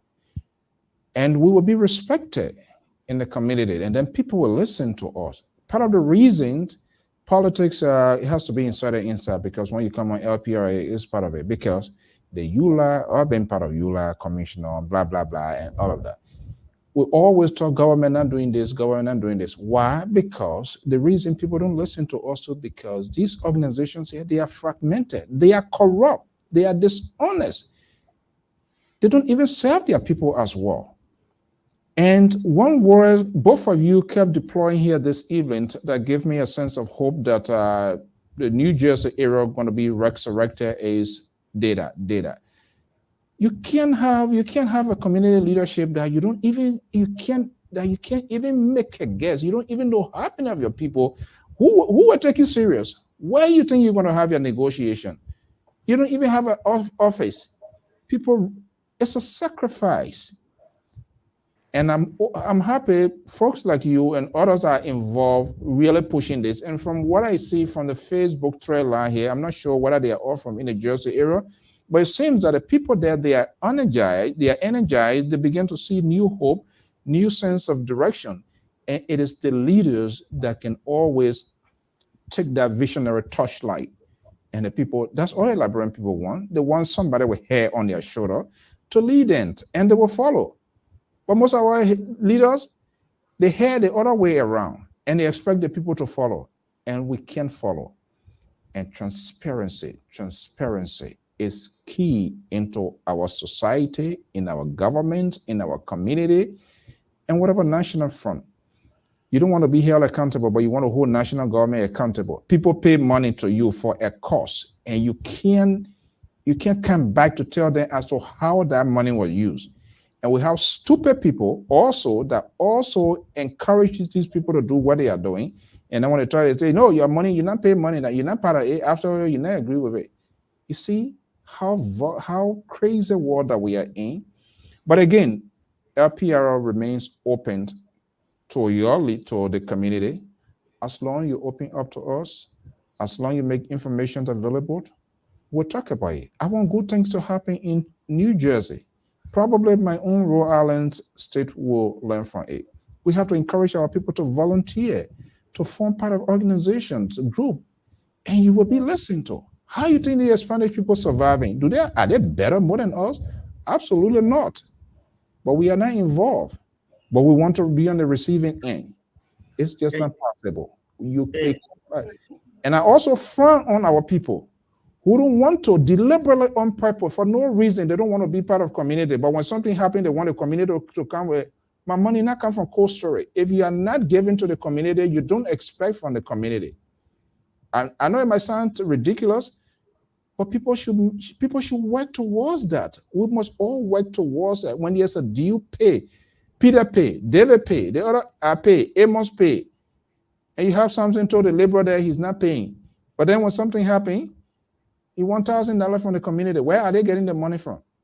And you have 55 children. So all of these things, hopefully we can get all this awareness to the people and let them see reason. Because if you don't put in there, you can't get it. Like you're in a people divine, you're not in a susu, the people divine susu money. Where you going there to go get? What are you going there for? They can't give you. And Mr. So, just to add up to what you saying, it comes with the issue of communication. We are going to publish, we are going to reach out, we are going to have enough conversation around your benefits as a due paying member. And take, for instance, the issue of life insurance. I had a situation where you talk to somebody about life insurance, simple thing like life insurance. They say, oh, the blood of Jesus. But at the end of the day, when something happens, blood of Jesus. What the blood of Jesus to do? They mean you won't kill them now because you asking them, listen, you live in a sort of open society, go and get life insurance. So if you love your collecting money, more tell you pay $500 when you're not paying, then you buy me. Now when something happens, everybody want to call people, oh yeah, I John, yeah, you know that our friend, yeah, everybody pay 200. Yeah.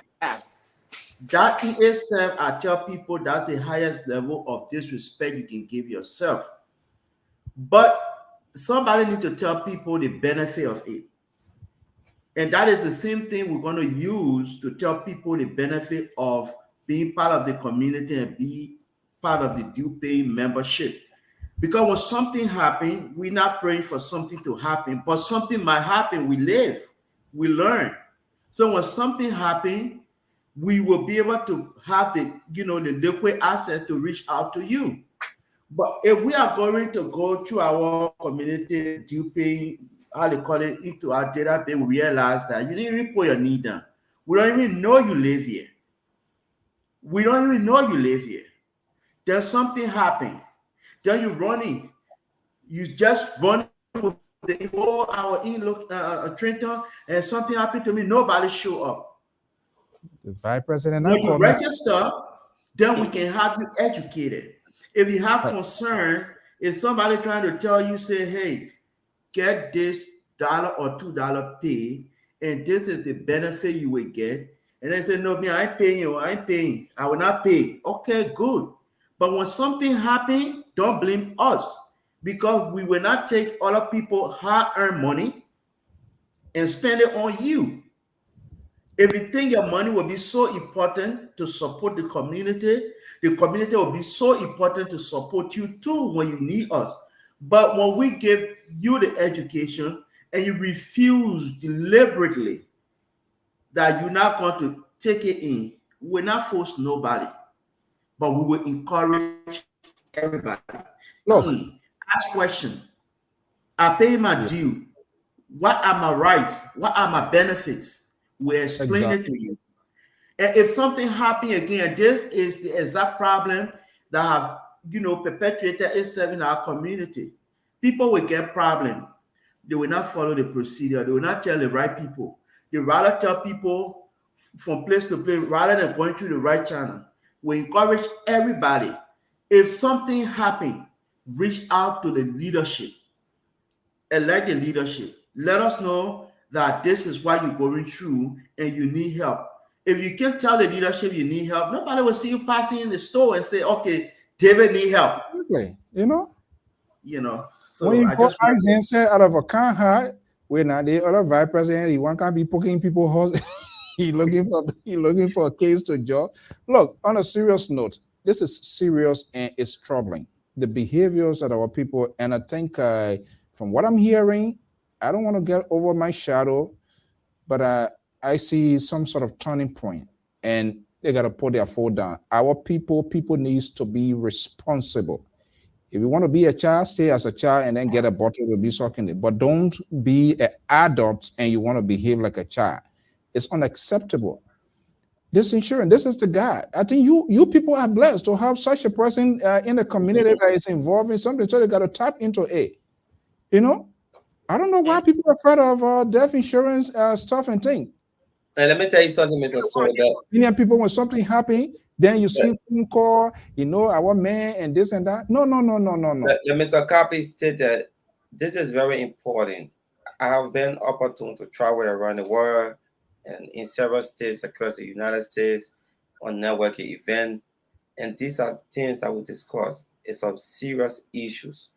And we are trying from the community level to take our people from just organizing GoFundMe in case of national emergency to educate them on the other way around that they can better prepare themselves. This is why the Liberian community is working in partnership with TD Bank to sponsor the financial literacy program. We are also partnering with Catchy Financial. It's a financial firm on Wall Street that also work with my agency as well. We'll be providing free consultation in a seminar format to educate our people. There will be tools available to them.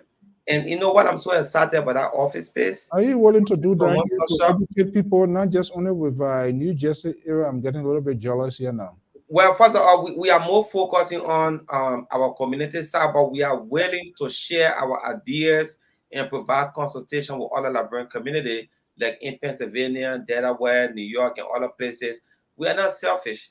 We will be happy that people depending on us for information dissemination on how they can go about their activities. We are all here to network because everyone is not an expert in specific thing. I may know something, Mr. David could know another thing, but we share ideas together. So for now, we want to focus on our community people that they get the full benefit, and then we can go out to assist the other people. But there are a lot of programs coming up for the people. We can assure them that the leadership of Mr. Anthony Pai, Peter Mazikwa, the executive and the board, we will work together to deliver an exceptional leadership skills that will impact every single person. Now, we can do it by ourselves. We can come up with all the fun ideas and programs, but if the community dwellers themselves fail to show up, then it will be a problem.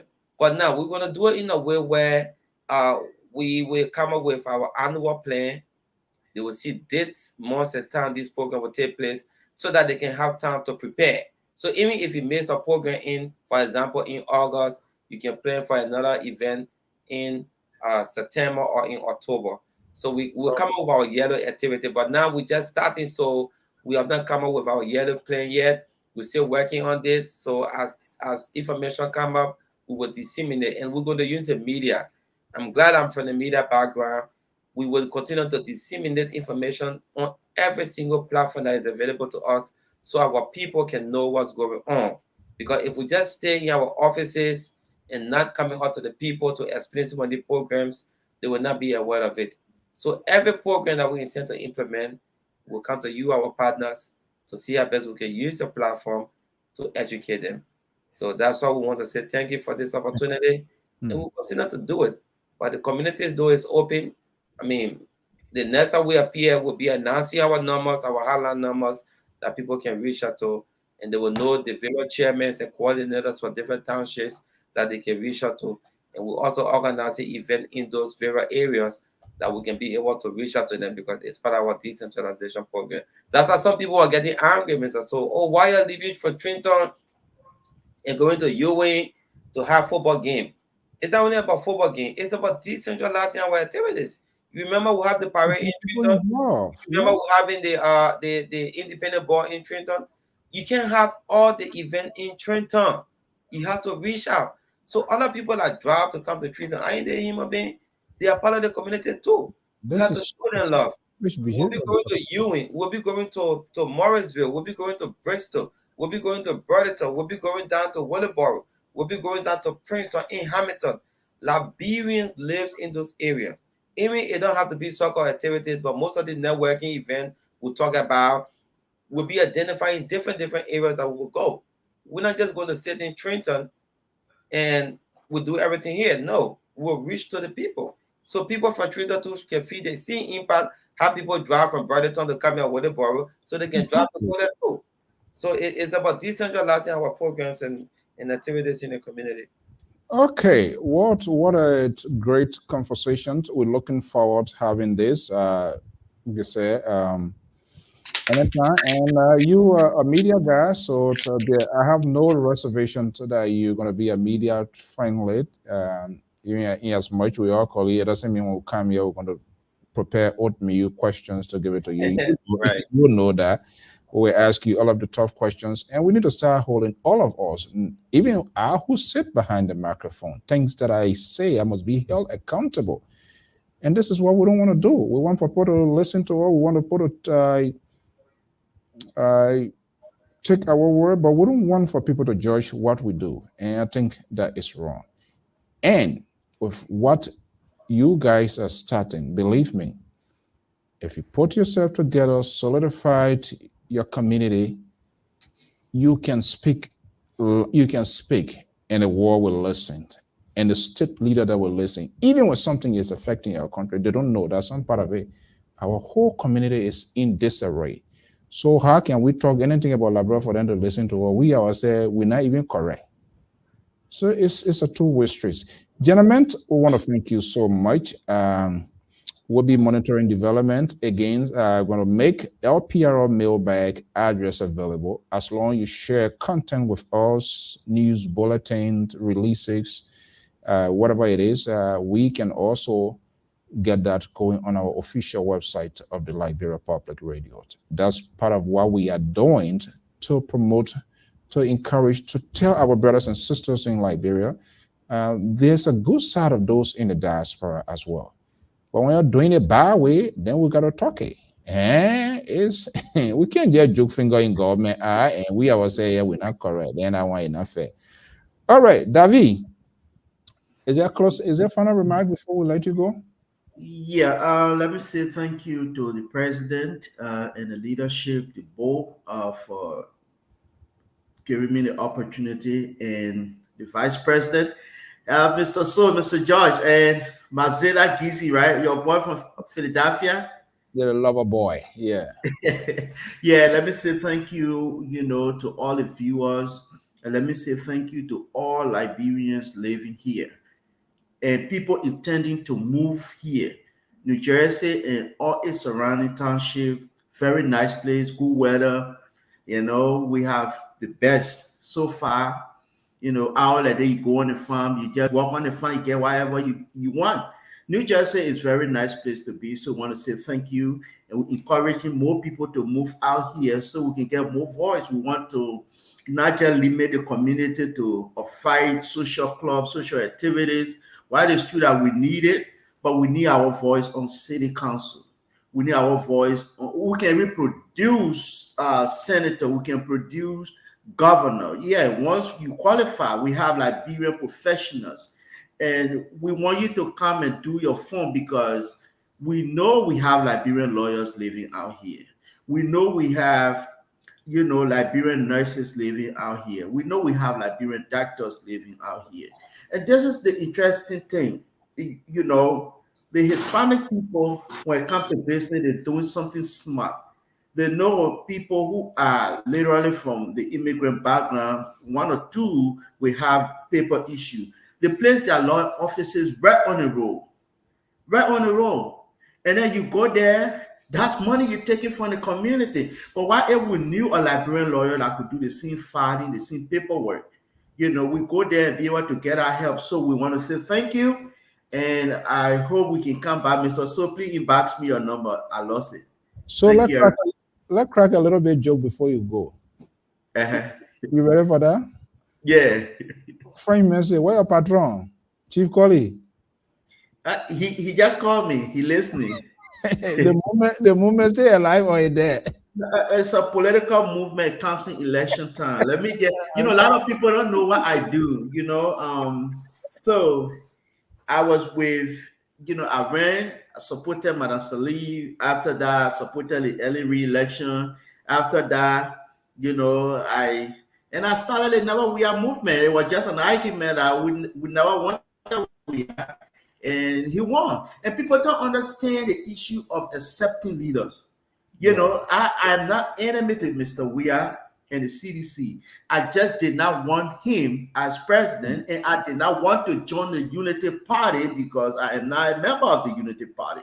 So I created that gap. We went to the election, and Mr. Weah beat the crap out of us. Let the okay, let's not dilute this group. Let's not dilute this. People refuse to accept certain things, and they'll go in again. So, to be honest, I'm rethinking election coming. Don't be surprised when you see me wearing another jacket, but I just mean, But for now, I'm working for the community. Okay, all right. You're confusing here with the plenty jackets you ought to be wearing around. Okay, gentlemen, let's leave it there. We're going to find time for that when we come in the slaughterhouse. Okay, Mr. Vice President, Mr. Director, Communication, we want to thank you so much for your time. Again, like I said, those telephone calls remain open. Send us some of those so we can advertise it. I'm not sure for this coming, function here, but definitely we're going to put on the calendar, hopefully the inaugural ball. That will give adequate time. But yeah, we're gonna try to fly in for the inaugural ball because the Independent Day is so short. So we're doing everything since it's in October. We're gonna make sure. But in the meantime, we want to say thank you for the show. Yeah. The cab is available. See how beautiful is it? Only 10.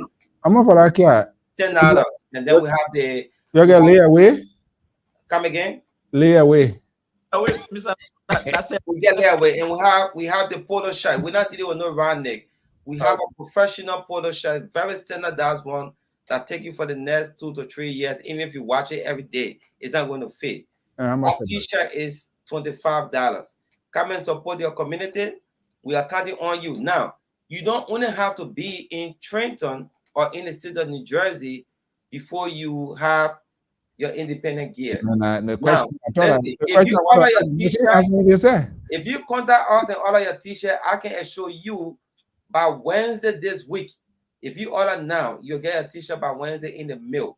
If you order it tomorrow, before Friday, you'll receive your t-shirt.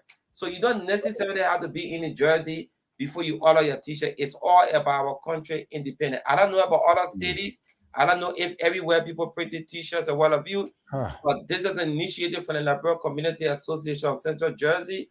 Come and support us. It's a very great materials that take you for years. Yeah. So please put I will definitely. I will get in touch. Whatever way we can do it. We'll As long as worthy is trust a little bit like in it. We don't hesitate to do that. But, okay, gentlemen, thank you so much, and have a pleasant evening. Okay, Amos George. Yes, sir. Okay, let's do the wrap up here. Here we are again. What do you make of the conversation? You know, I always say this. Don't listen to what the people say, or look at what they do. I always say, don't listen to what we say, but look at what they do. Because let's look at let's a little bit critique here. Let's look at the presentation style by these two gentlemen in terms of the details, information provided here this evening. Oh yeah, I mean, good presentation, layout, everything. I mean, transparency, what they're talking about, stressing, all the thing. Do you see any visionaries on the part of this leadership based on what we heard from the vice president, the communication chief? Oh yeah. Vision so where they want to take the community? Yeah, they have a vision. And Mr. Soul, let me say this. Librarians are good. They have the idea. But the execution is where the problem comes in. You go to any librarian community, you ask leaders, they will outline programs that they think will benefit the people. But the implementation of those programs, that way the rubber hit the road. You got one money coming in, transparency now, and then it become a different problem. So yeah, the gentleman, brilliant idea. And that's the key thing, the transparency aspect of it. And it's just so disturbing because, believe me, if you are a community leader, you're leading a group, and the people realize the signs of your openness in terms of financial bookkeeping and how you spend the people money. Technology has enhanced significantly to the extent you don't have to mail. There are people who, and that's what I was telling one of the leaders. I say, you people, you don't know how to get money. You want to get the money, but you don't know how to get it. And you think you're just going to do the librarian stuff, buffet ground hole. No. People are about open. Nobody's going to just stay now and then and just go pluck your 2 fingers in your eye because you think it's stupid. No, nobody is stupid. If this community organization knows how to handle the community, believe me or not. And one thing good or horrible, then the data aspect, I'm a data guy. You got to know how many persons, there are so many help around here. But if you can have something in black and white for the people to even review it and say, oh, okay, you go rush to them. Oh, yeah, how many in this community or how many in this area? I don't know. They don't want to answer you. They don't want to solve any I don't know question. No, that's not what they're going to do. But I know him for quite a long time. And I'm quite sure once the community, it's just about the trust. And when they start sending financial report out on emails, text messages, and WhatsApp, open it, and people begin to see who paying, who not paying, and how the money is being spent. You have less conversation. You have less and they need to be open. And I think that's why he's guaranteed, because once you are open, you have an open book, you minimize distractions in the community. Because if I come with lie, all the people not reporting, 5, 10 people have seen that the financial report is out, or either on the email, WhatsApp group, or the community chat room, or text messages and all of that. They will ask me, well, where are you coming from with this information? But when the leaders when they begin to give tons of excuses, I worked double line there. Why I didn't made a report today, and it just kept piling up. Then of course that's a serious concern. But we'll wait and see. We don't want to let the cat out of the bag. We don't want to be judgmental. What we're hearing so far is encouraging, and we want to encourage them. Based on what I'm saying, and from the tweet here, I believe folks from within that area, New Jersey used to be the place when it comes to July 26th. And that shouldn't be just only July 26th. But I'm quite sure if they get themselves involved in the social services aspect as well, that will resonate. You can't have problem here. The problems here unresolved, and you say you want to resolve the problem there. It doesn't make sense. So I think the social services part, I know we had to volunteer, we Liberian people, but if they can tap into people, and nothing should be free. This guy is an insurance guy. They need to encourage the people within that area. You talk about death insurance stuff, then people mad. They don't want to pay.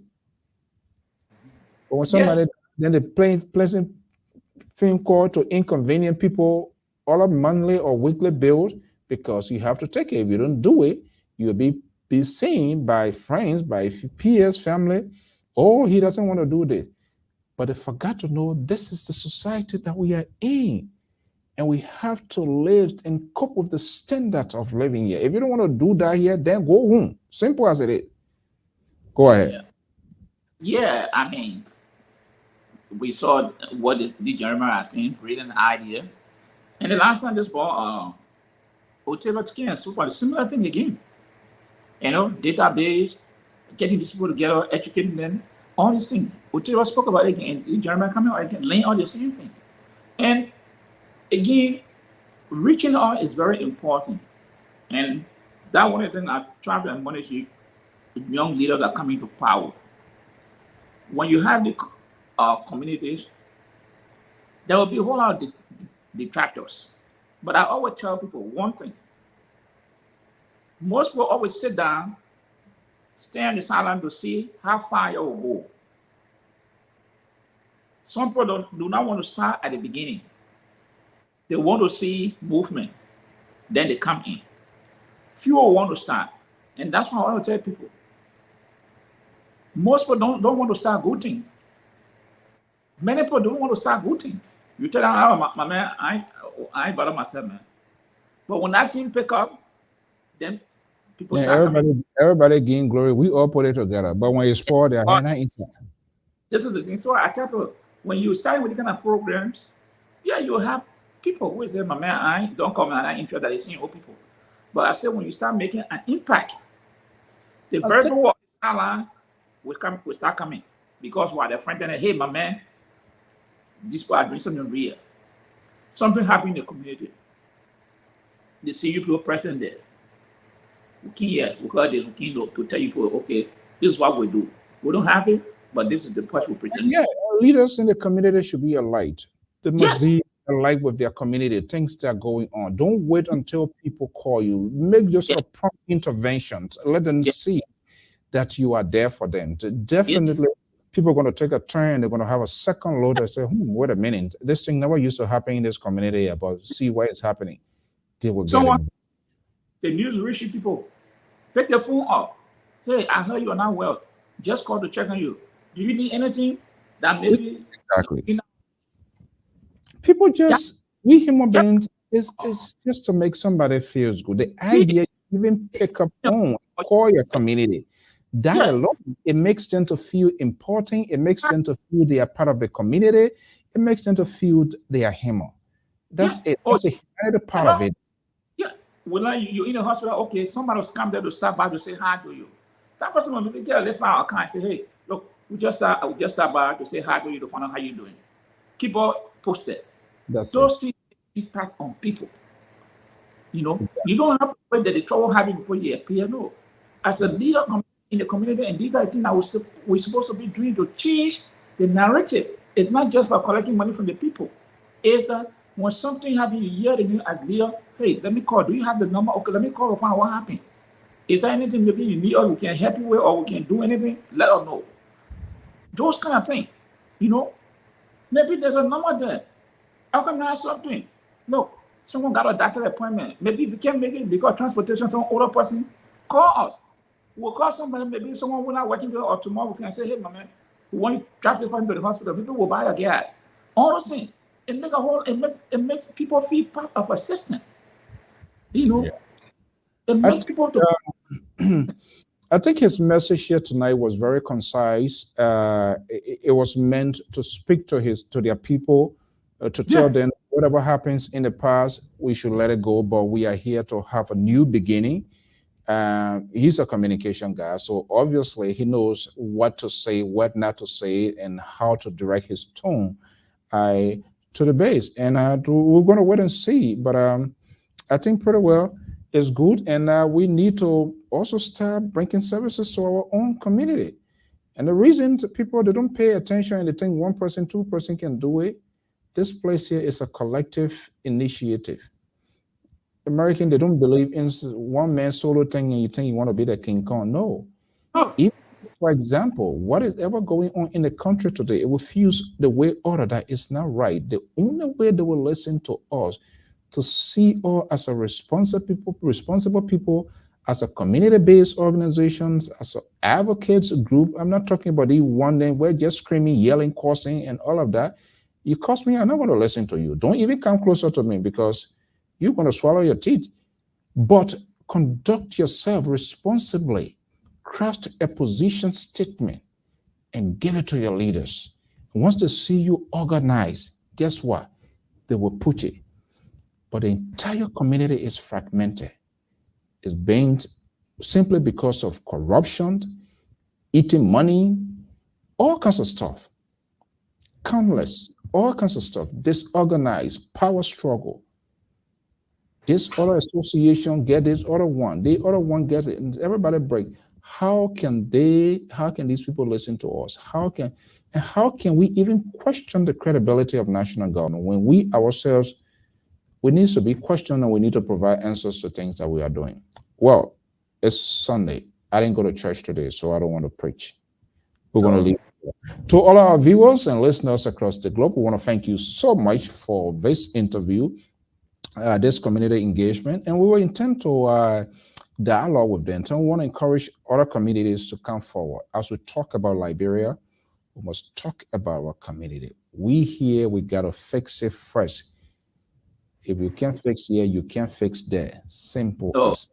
If we can be held accountable, do not hold the people in Liberia accountable, because then what you can do, don't expect other people to do it. If you want us to listen to us, we must conduct ourselves with a high sense of integrity, responsibility, and honesty. Believe me or not, they're going to listen. Encourage the community, get involved in community initiative, get involved even in the local politics. If you have the capacity to do that, that's how you're going to sit at a king's table. You know, para A, don't get to the spectator. Spectator, they clap, they sweat, be a participant. Be part of the dialogue. Be part of the conversation. Don't just put your hand up, agree, throw your head, yes. No. Do not allow people to define you. You can better define yourself. Look at the Spanish people. When they open the restaurants, you see, you go to the Spanish restaurant, you see how the people are there. Spanish people. Everything they open, they got that group, they patronize the people. Yeah, our people people believe in a crack kingdom war. One is not then that they will do everything they possibly can to pull you down.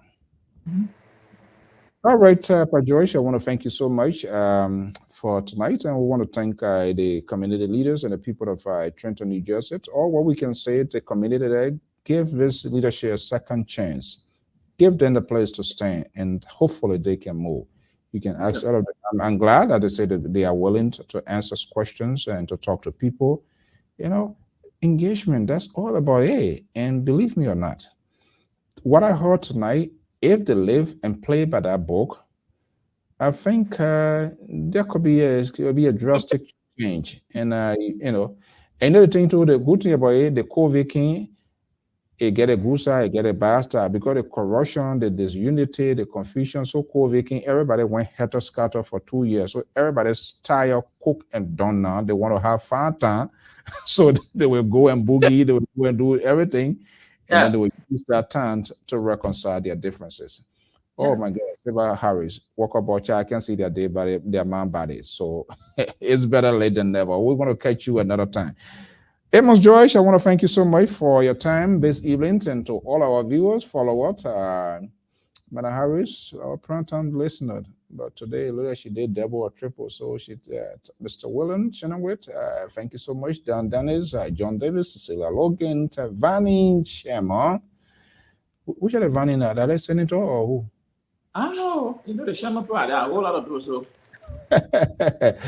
And my namesake Alphonso, Wade, Jisiot, VK, Tenant, Botu, and all of you great people to ballot. I want to thank you so much, for your time and conversation this evening. If you have your business as what and you want to advertise it, let us know.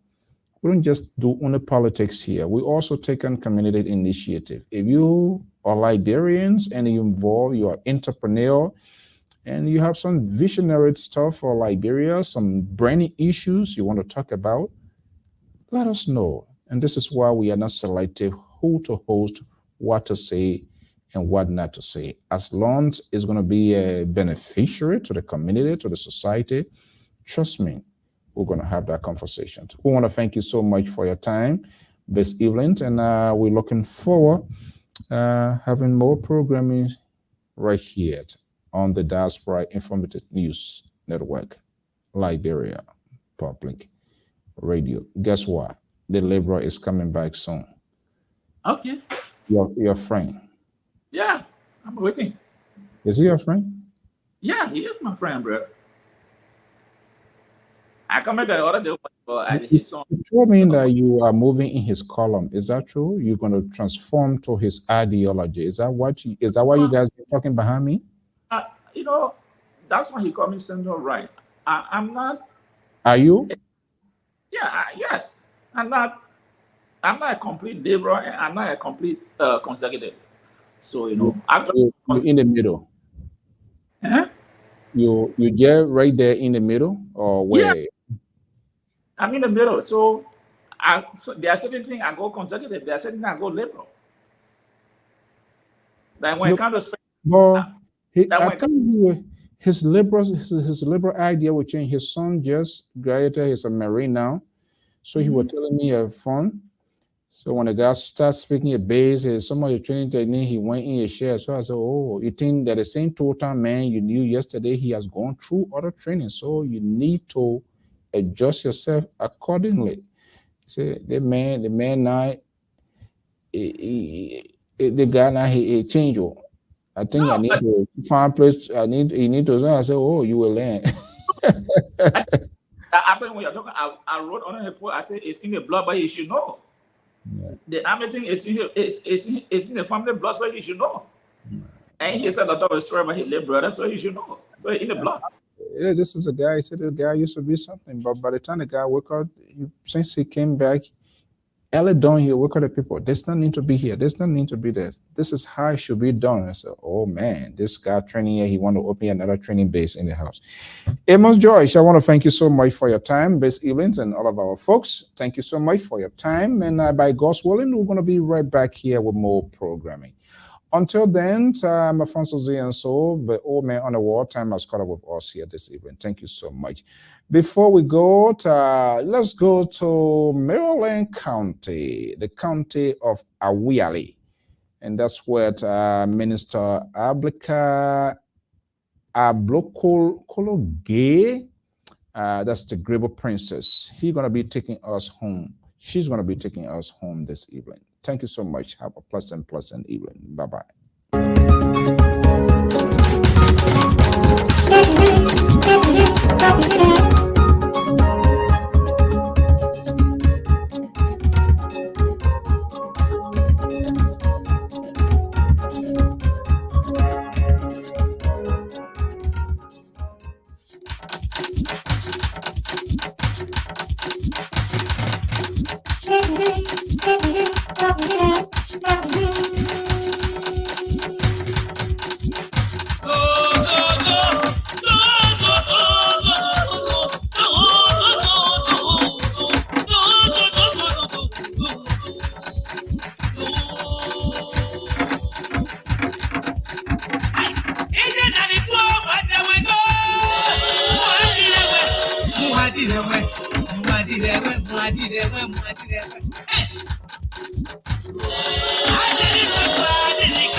I did it.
Yeah.